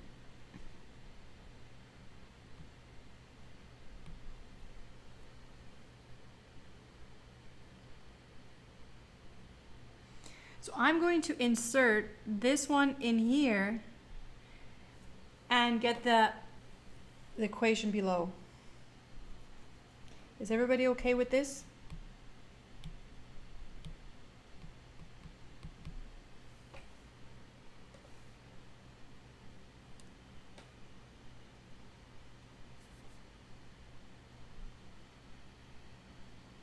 So T sub C for each year, right? So T sub C, what does T sub C mean? What's the C for?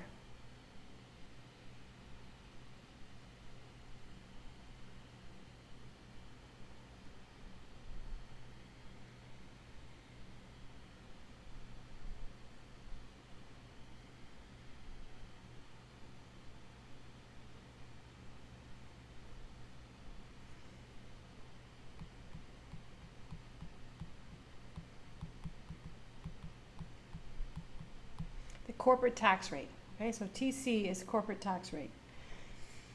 So it's revenues minus expenses minus taxes are the net operating cash flows. So what I'm going to do is substitute in taxes here, and this is net operating cash flows.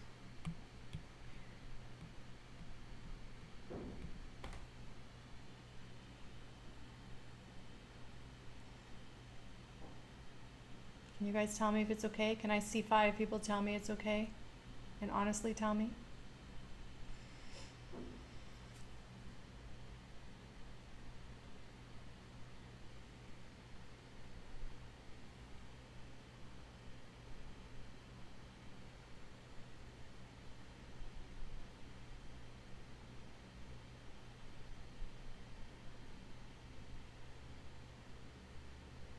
Okay.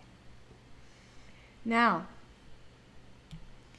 revenues minus expenses minus taxes, which are determined as a fraction of net revenue after depreciation. We're going to rearrange those to get the last amount.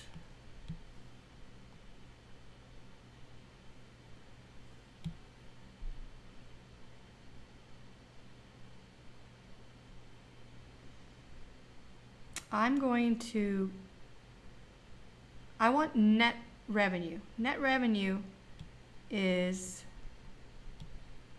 this, right? And this is net revenue. You see that? So I want to factor out net revenue. Now you can do this a long way. You can FOIL, you can multiply this times that and this. Let's just do it like that. And then group my terms to get the final statement below so I can make my point. The point of this is to show you a more systematic, seamless way to create a projection of cash flows. So if I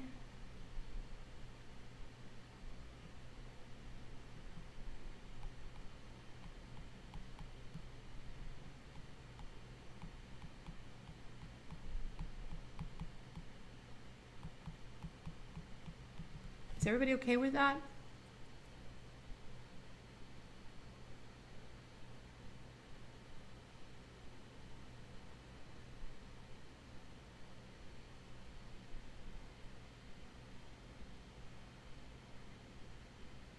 Why am I doing that? Because what I want to show you is this. I'm factoring out, I'm treating it like there's a 1 here, and I'm factoring out net revenue and this. So this is net revenue,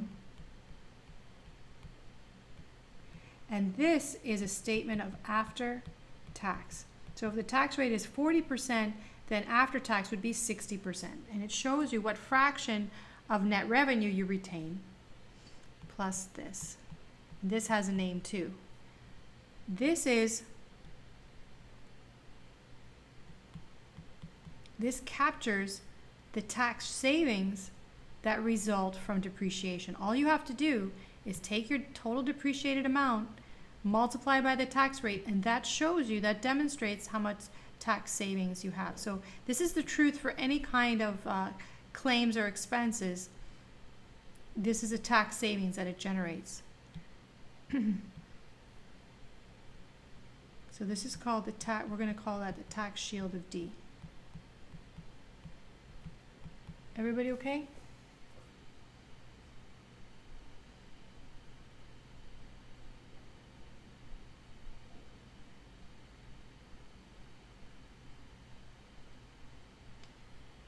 All right.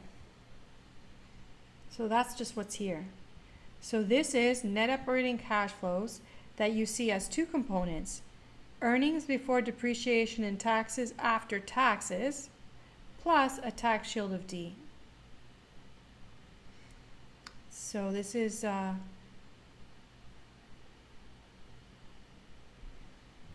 that's what that is. So this also helps you extract these numbers from accounting documents, okay? Okay, so I'm going to skip over that too, and I'm going to jump to the case, because the other, that's just going deeper into the tax shield idea, which I don't need to do right now. Okay, so these are the facts of the case. And I'm going to put things together using that net operating cash flows approach for each year.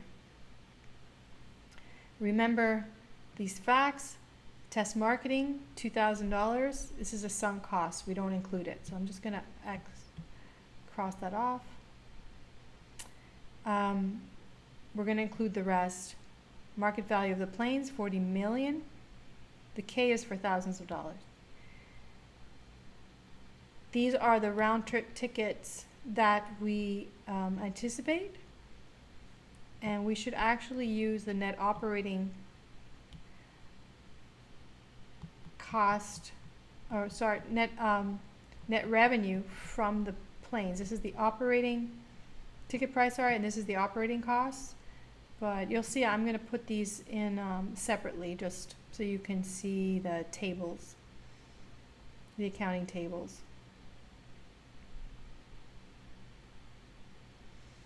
We also have to include this. These are the lost sales. I have to show you where I got these from. These are the cash flows from the net working capital investment. This is the terminal that we have to include. And then the salvage of the 4 planes at the end of the project for $12 million. These are also facts that you need. The discount rate will be 10% and the corporate tax rate will be 40%. Okay, so this should look all familiar to you. All of this should be familiar, and except for maybe this. So I'm going to work on that. So we begin. Our approach is going to be to separate these cash flows into 3 parts. It's going to be income,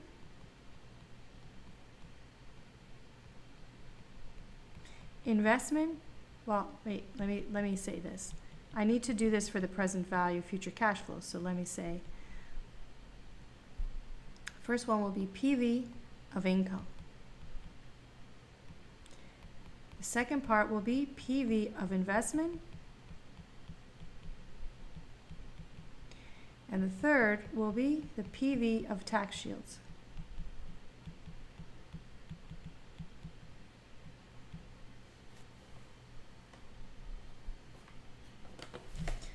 So you notice I'm going to have everyone numbered.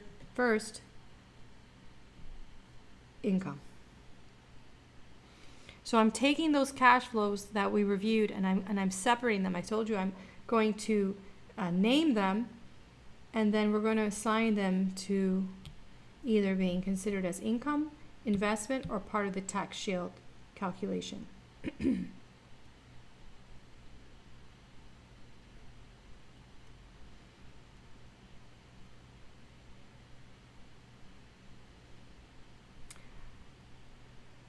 So if we go back to the facts, which ones are income?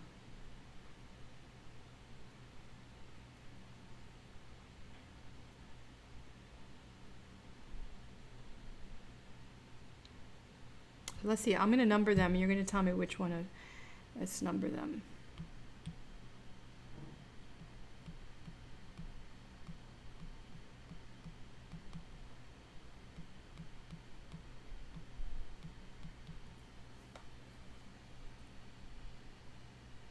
So which one would be going into our income calculation?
Okay, so for income, you're telling me 2.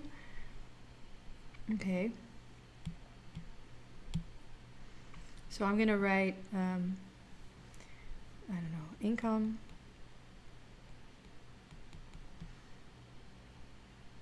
No, not 1, sorry. So this is income.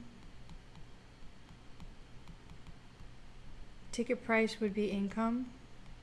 We have to put those together. And then operating costs would be income.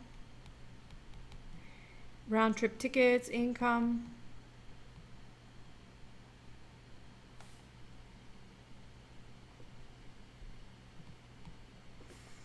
Cash flow from investment. The terminal. So what do you guys have? You say 2, 3, 4, 5, 8. Okay, 2, 3. So I say 2, 3, 4, 5, 7.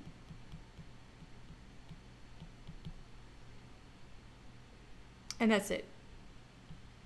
Because the others, 1 is going to be an investment, right? So this, I'll put it in a different color.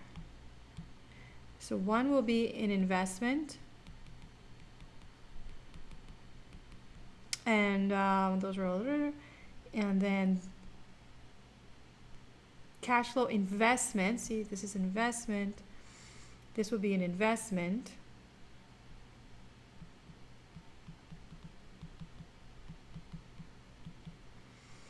And then the result of salvage would also go into investment.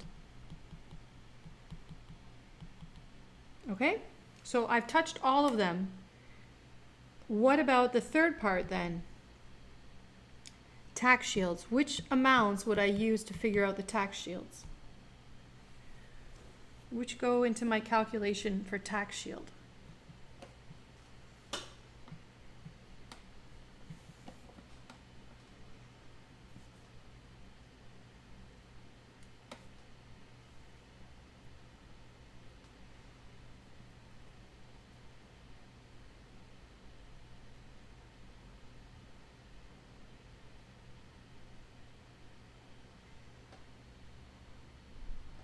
So I said 7 is income because it is going to be net revenue, right? Because it's going to be a cost. We're going to include it as a. So for this one, this is going to be a cost. So it's going to be on income, like net income.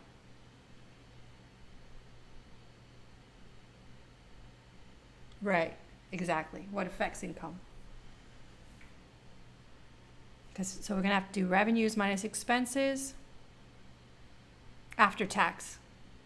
So what we're doing is this. So this will be the income piece, and this will be, this is just the net operating cash flow amount for operating costs. Okay. Okay, so my question was, which one do I use for tax shield? Which amounts?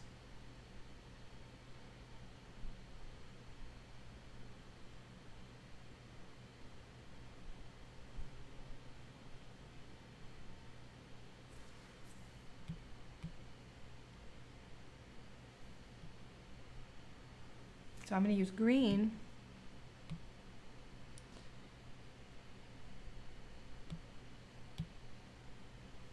So for tax shields, you need to use this amount. You need to use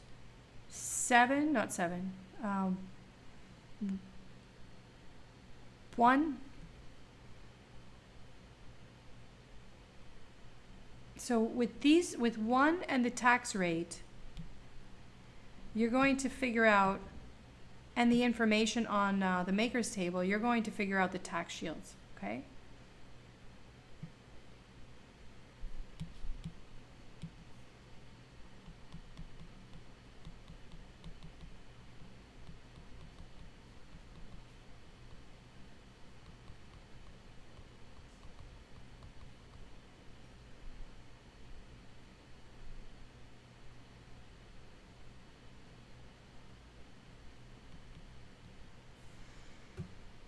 So you need the and makers table.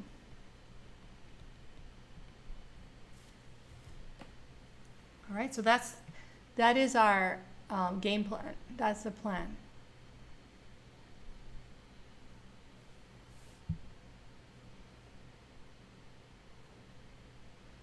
Can I continue? You guys take a screenshot. Take a screenshot if you need. All right, so income number 1. Income includes these amounts. These are the 16,000 plane tickets at $2,000 each, 24,000 plane tickets at $2,000 each, and so on. So these are in thousands of dollars. So this is $32 million revenue in the first year because we take the Bahamas project. However, there's going to be lost revenues because there's lost sales. So this is the 100 tickets times $2,000 ticket. So there's a loss of $200,000 in the first year.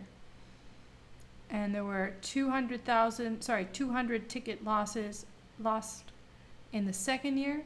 So 200 times 2,000 is $400,000 loss. So these are the side effects. So that's revenues, and here are expenses. Operating costs include the economic cost that are fixed in each year, $10,000 lost because lost revenue from using the terminal for other purposes. These are the expenses of conducting the servicing passengers to the Bahamas, 16,000 passengers for $1,000 each. Like, we could have done net revenue, but it's nice here to see things laid out for an illustration, but really you could have done net revenue and put it up at the top. Anyway, so these are the costs of those flights where the revenues were here. And just like these are lost revenue, we lose expenses because of not flying to other destinations. So these go together. So these are known as the side effects, variable cost savings.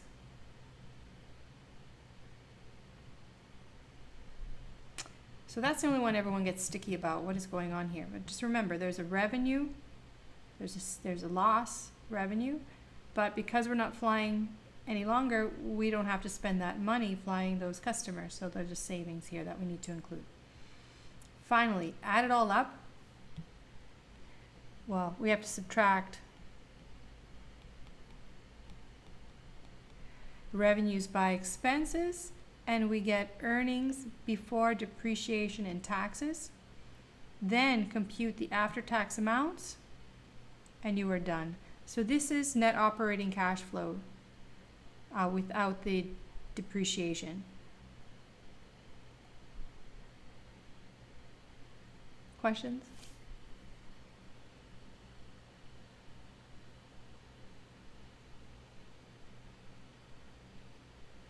Yes, the $10 million is the opportunity cost of the terminal. So it's a cost. It's a negative. We don't make, we lose that revenue because we take the project. We lose that potential revenue. So it goes in. All right, so Jennifer's asking about the purchase of the planes and the sale of the planes. All of that, Jennifer, goes into number 2, okay? So don't worry about that. I'm separating income and revenue from investment. It's very important so we don't miss anything. So it's very important, but we're going to work with it in a bit. Exactly, Ariette. You have to organize. So we spend a lot of time organizing. It really is the secret. So practice will improve your ability to see where everything goes.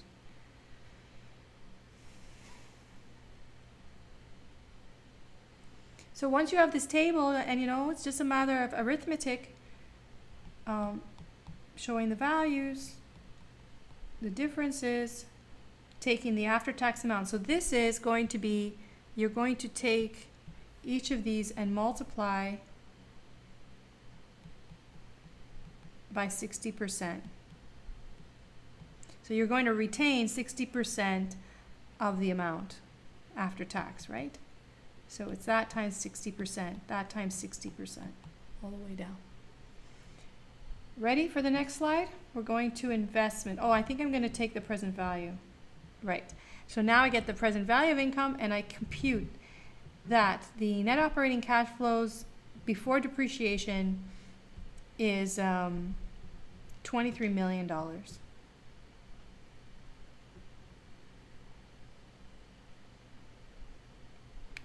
I shouldn't say before. This is the net operating cash flows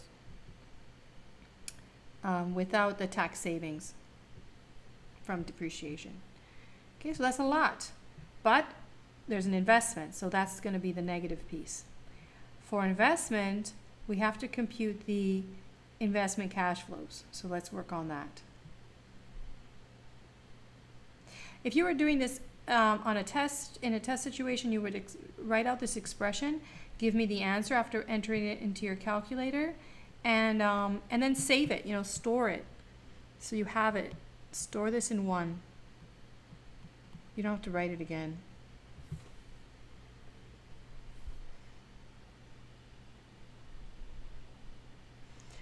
Do you want to check it?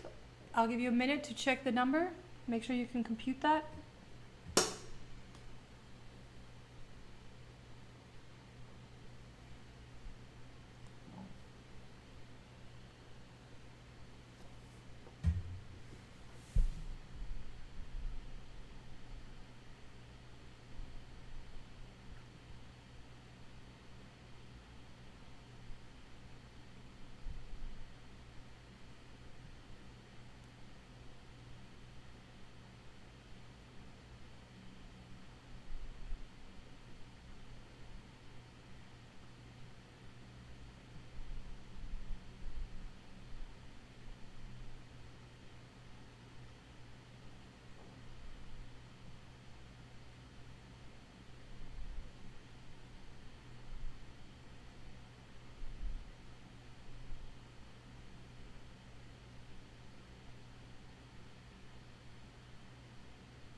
Okay.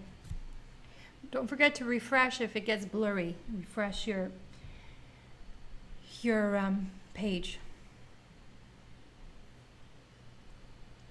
Let's work with investment now. So here we have the net working capital requirements.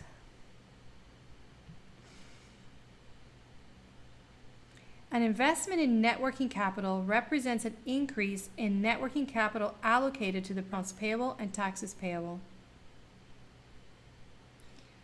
So I gave you all of those components. Now you have to put them together. I'm going to use this to demonstrate what you need to do. So we're on this page. I don't know what page that is. So we need to add cash to inventory, add accounts receivable, subtract accounts payable and taxes payable for each year. So compute those figures for each year, and remember the fourth year the project ends. By the end of the fourth year, which these cash flows represent end of year cash flows, by the end of the fourth year there should be no money set aside for investment in net working capital for this project.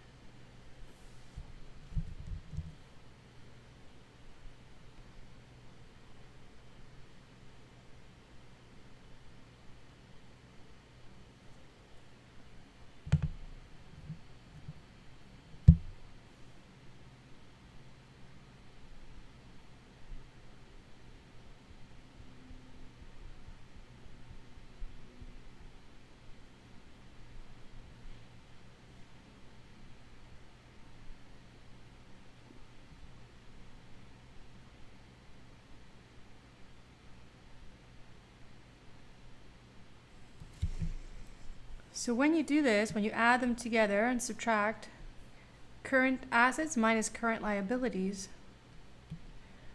you get $1,600,000 immediately is what is required. This is known as net working capital required.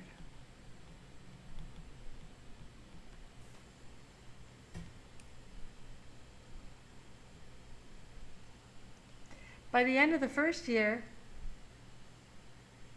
you should finish off the year with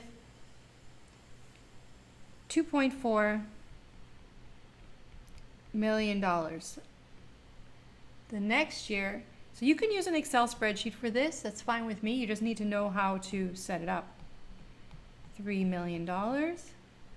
And then by the end of the third year, it goes down. So you need a little bit more each year until you start closing down the project. So you only need $2.2 million by the end of the third year, and then just zero at the end of the project. So is everybody okay with those calculations?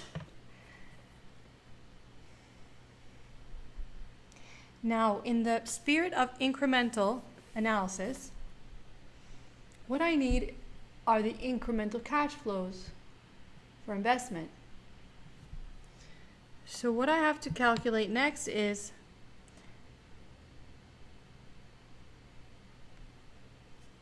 changes or incremental net working capital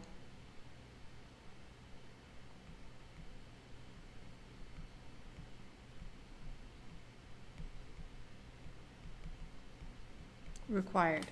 So what are the changes? Well, immediately we need for the project $1.6 million. Then by the end of the first year, now remember this is an amount that's available to us always. So when it becomes depleted, we have to buy new inventory, we have to allocate more cash, we have to allocate accounts receivable, okay? We have to allocate for paying taxes. So this amount is what we need up front. By the end of the first year, throughout the year, we're going to need a little bit more. So what we got to figure out is the addition or the change. So from 24 million, you had 2.4 million minus 1.6. So that's an additional amount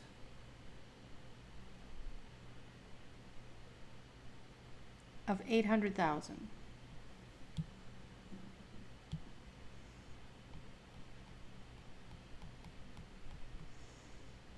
Okay, And the change between these 2 years is 600,000.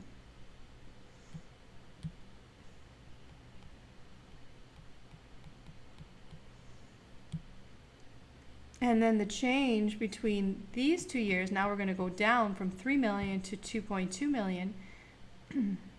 That releases, that's a change or a negative, releasing 800,000.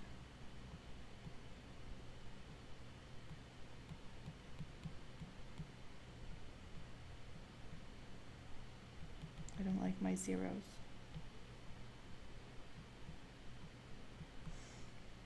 And finally, the project is over, so we release from the third year, the 2,200,000. So how did I do this? It's year 1 minus year 0, year 2 minus year 1, year 3 minus year 2, 4 minus year 3.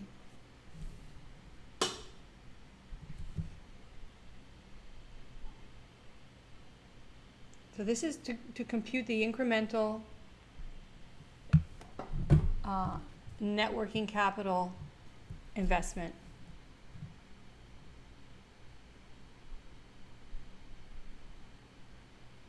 I'm not familiar with the term adjusted method, I don't think. Okay, so now what we really need is the investment amounts. Now this is from the perspective of the project. What's required are these amounts from the perspective of the firm.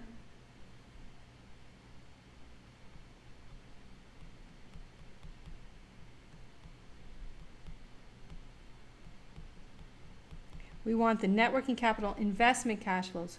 Because we need 1.6 million upfront for this project, that requires an investment or negative cash flow of $1.6 million.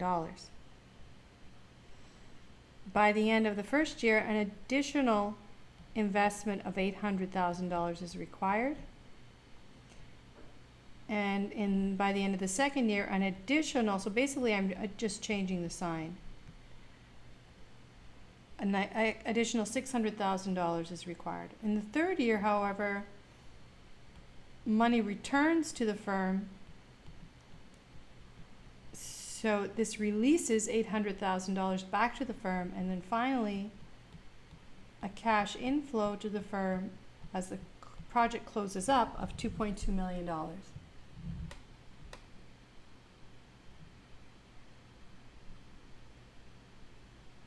these are the net working capital investment cash flows.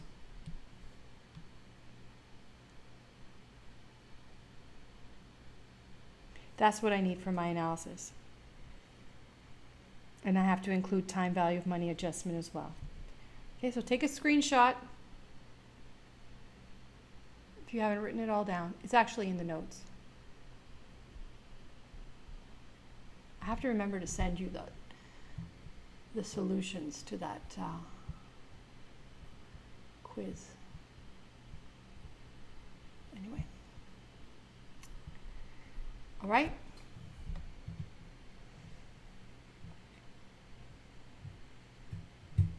All right, so I'm going to skip this. These are kind of, I can never get the order right. I'm always rearranging these. We'll do that in a second. I just want to show you, okay, these are the calculations we just made. So they are in your notes.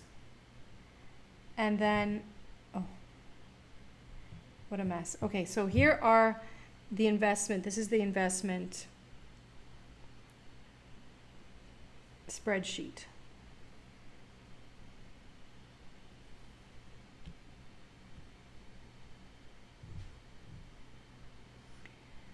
We would include the investment, the capital spending initially upfront for the $40 million worth of planes. And from the airplanes, then there's going to be a salvage in the fourth year. So here you go. This is the 3 million times 4, $12 million salvage. These are the net working capital amounts.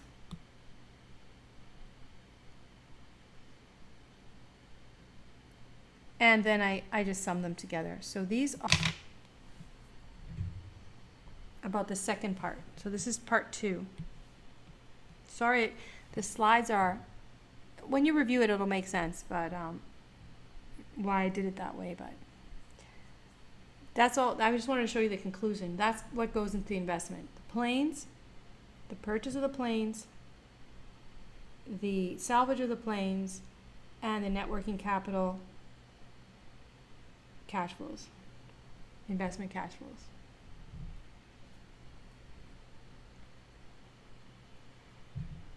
And we could then below compute the present value of investment, which is negative 32 million. So what was income? Income was like 24 million, and investment is more than that. So I want to give you a moment to think about if you have any issues with this table, first of all, before I continue.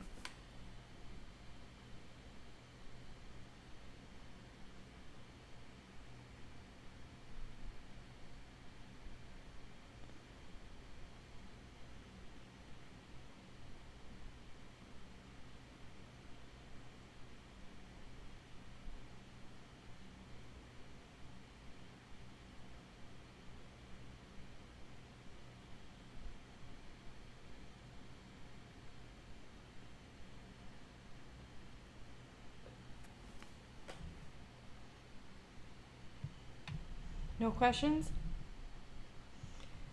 Notice I didn't do after tax. There's no 1 minus TC in here.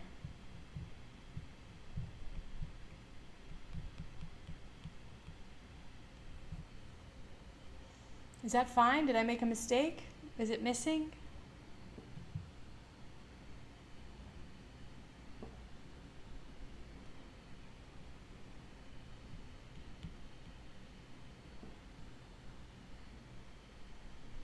It's not missing, right? Because taxes are taken care of here in terms of net working capital. So the taxes are already accounted for there, any taxes payable.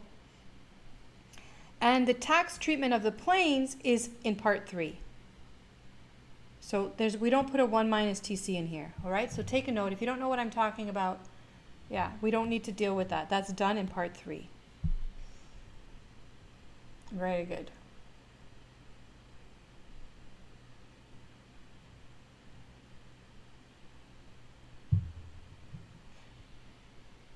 All right. Now, the last part, part 3. Let's talk about depreciation. So here is a table. You'll need to create this table each time that you have a piece of equipment, machinery, building, an asset that was purchased for the purposes of a project, which you can expense the depreciation and claim it on your taxes, realizing tax savings or tax shield. Shield, it's like a protection against taxes. So these are the facts of the case.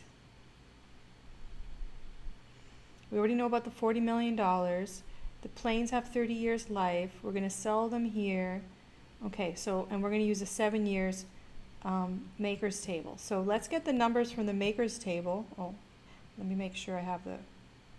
Okay, so we're going to pull the numbers off the maker's table that I gave you so you can see that process.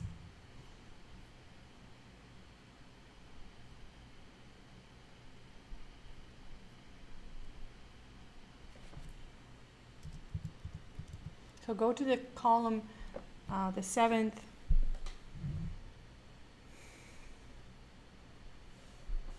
the 7 years column, and we need for 4 years, we need these amounts. So 0.143, 0.245, 0.175, and 0.125. I wonder if I can copy those.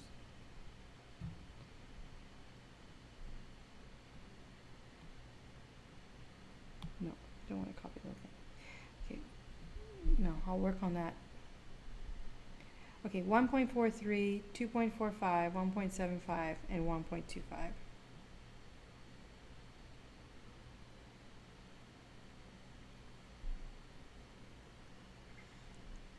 1.43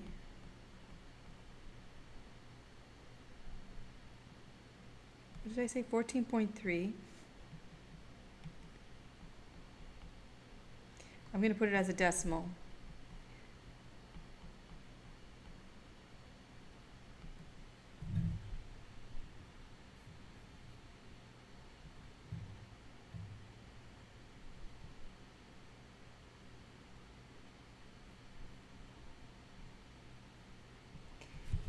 .45 or 2.245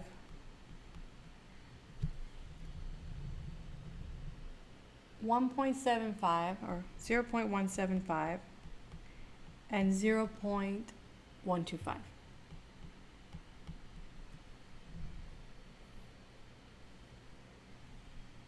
Questions so far?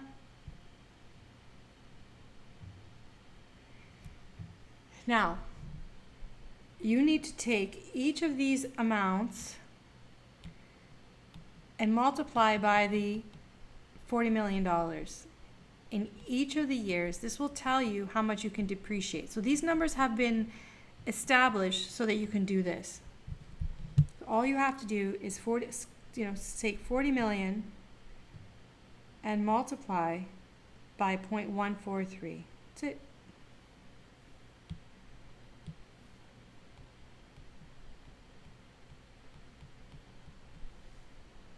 .245 times 40 million.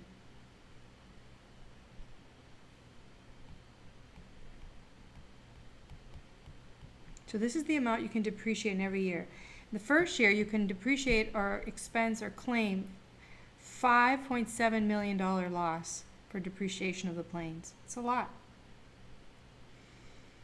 In the second year, it's more, right? Because of the half-year rule reducing this amount of depreciation you can claim. It's about $10 million. In the third year, it's $7 million. It's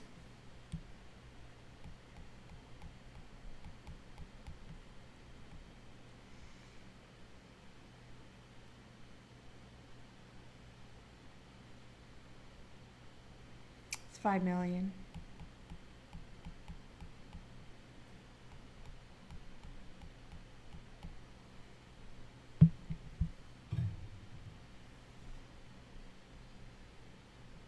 Okay, so it goes down because the plane is worth less and less each year, and all that information has been considered in creating these rates here.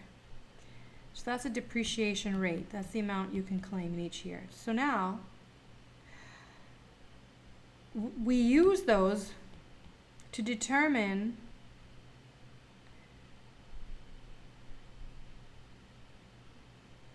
the book value of the planes. So what remains of the planes after the first year?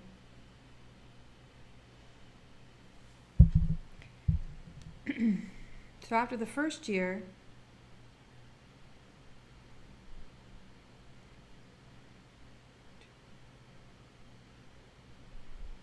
only $34 million remains of the planes in our accounting records.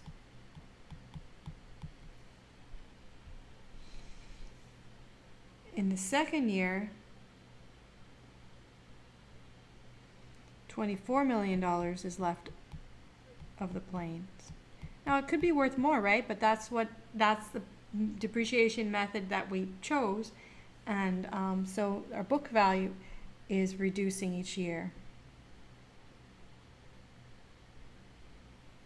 17 million after the third year.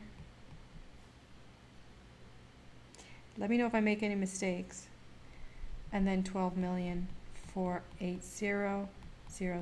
So the planes are worth $12 million at the end. This is known as the book value at the end of the project. I need that.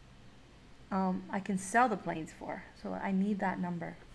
The other thing I need this table for is to determine the tax shields. the tax shields we learned was just simply multiplying the D, the depreciation that we figured out here, by the tax rate each time.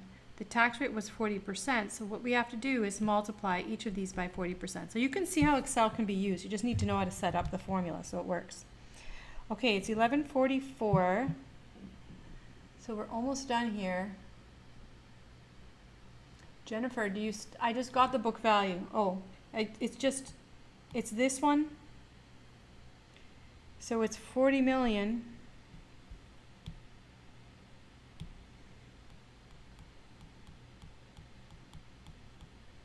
Minus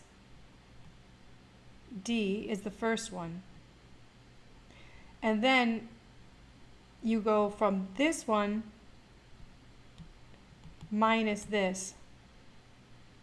And then this one minus this one minus this to get this, okay? So you're using what's called the undepreciated. The UCC means undepreciated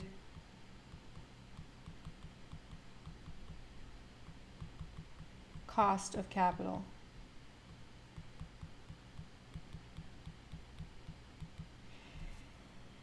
All right, so these amounts, the assets that you have, this company is an airline, right? So it would have many airplanes in this asset class, but we only need to consider the effects of this project. So this is all we're going to think about. We're not going to worry about the other planes or any other assets in this asset class. We're just going to focus on the $40 million worth of planes. Does that make sense? Okay. So,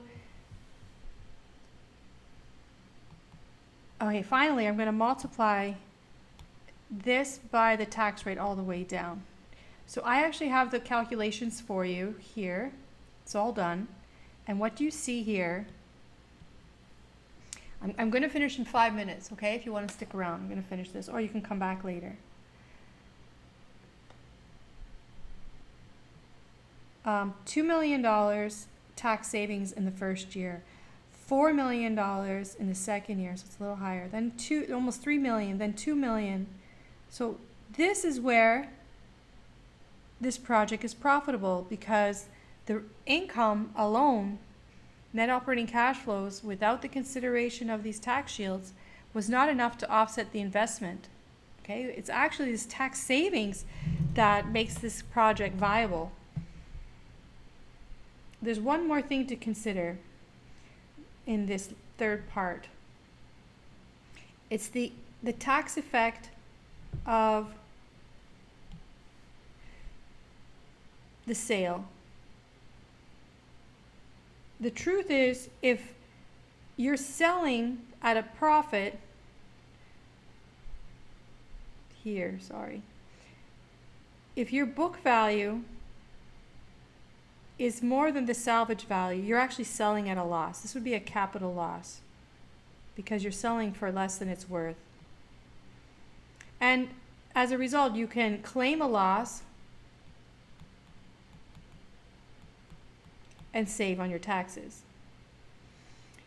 If the salvage value is more than the book value, that means you made a capital gain and you have to pay taxes on that. You have to declare that. And so taxes are going to be paid. So that salvage has to be compared to the book value. You need to get the book value out of the table. And then this is the calculation to figure out exactly what happens in the last year. In the last year, you will get the salvage, but depending on the difference of the book and the salvage value, you either add or subtract the taxes. You're either going to have to pay taxes or you're going to have tax savings. So this is the last formula you need for this. It turns out in the UAir case example that the salvage is exactly equal to the book value. So this is going to be 0. This term is going to be 0. I made it that way to just make this easier, but you need to make this calculation in future exercises.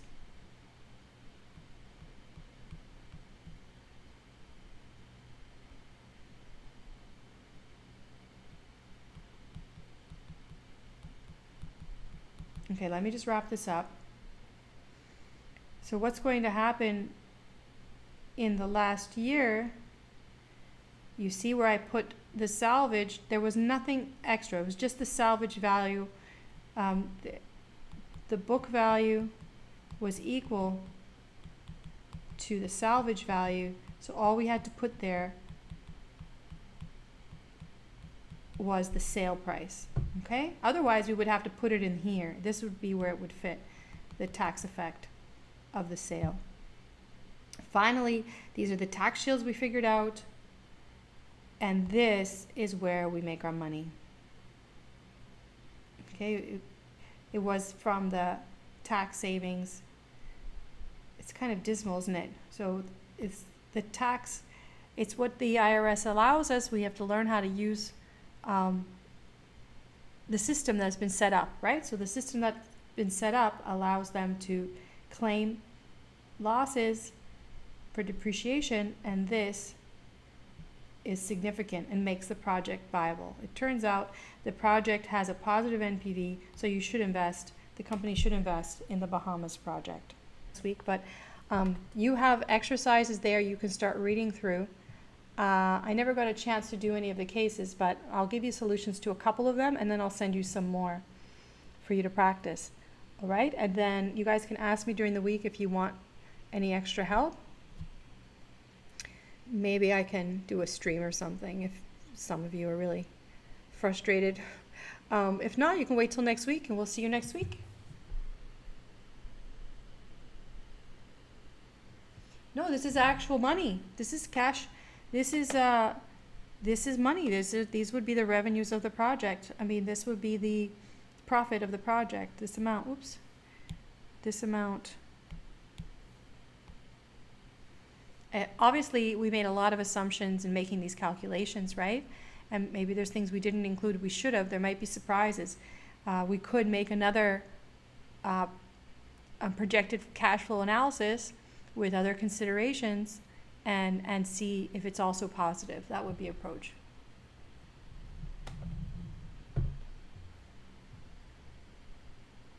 Calvin, which one are you asking? Why is it greater than 0? This is positive. It's greater than 0 because NPV needs to be greater than 0 to invest.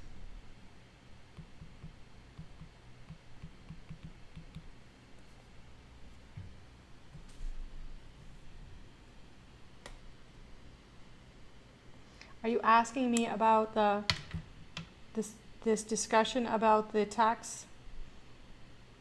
Are you asking me about this being 0? I was just showing you here, if the book and the salvage value are different, you have to make this calculation.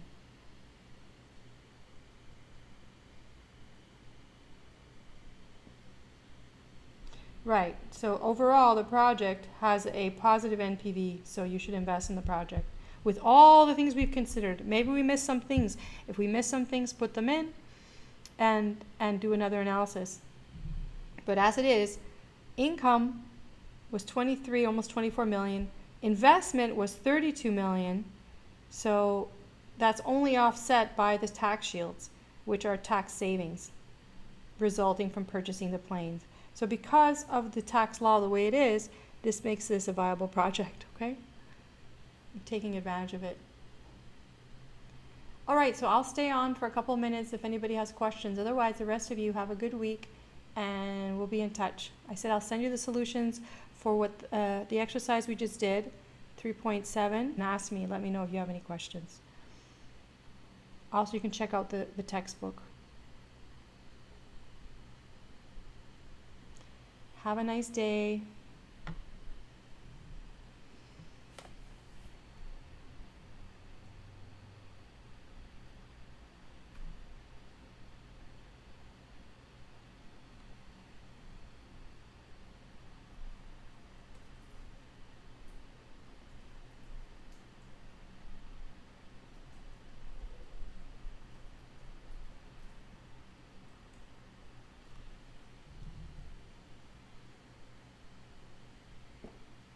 Keep in touch.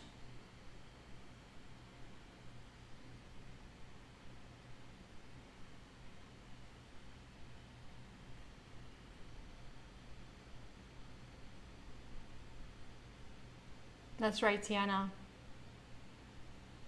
You would see the benefit after the taxes. I mean, if you actually did the Bahamas project and all of these cash flows worked out, this would be a profitable project. You would realize the benefit of $285,000.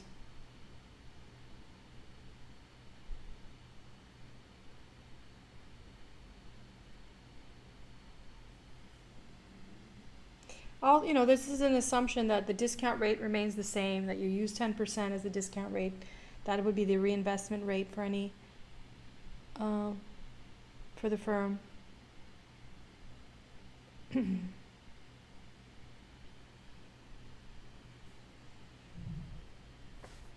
So it's only as good as all of the assumptions that have been put into it.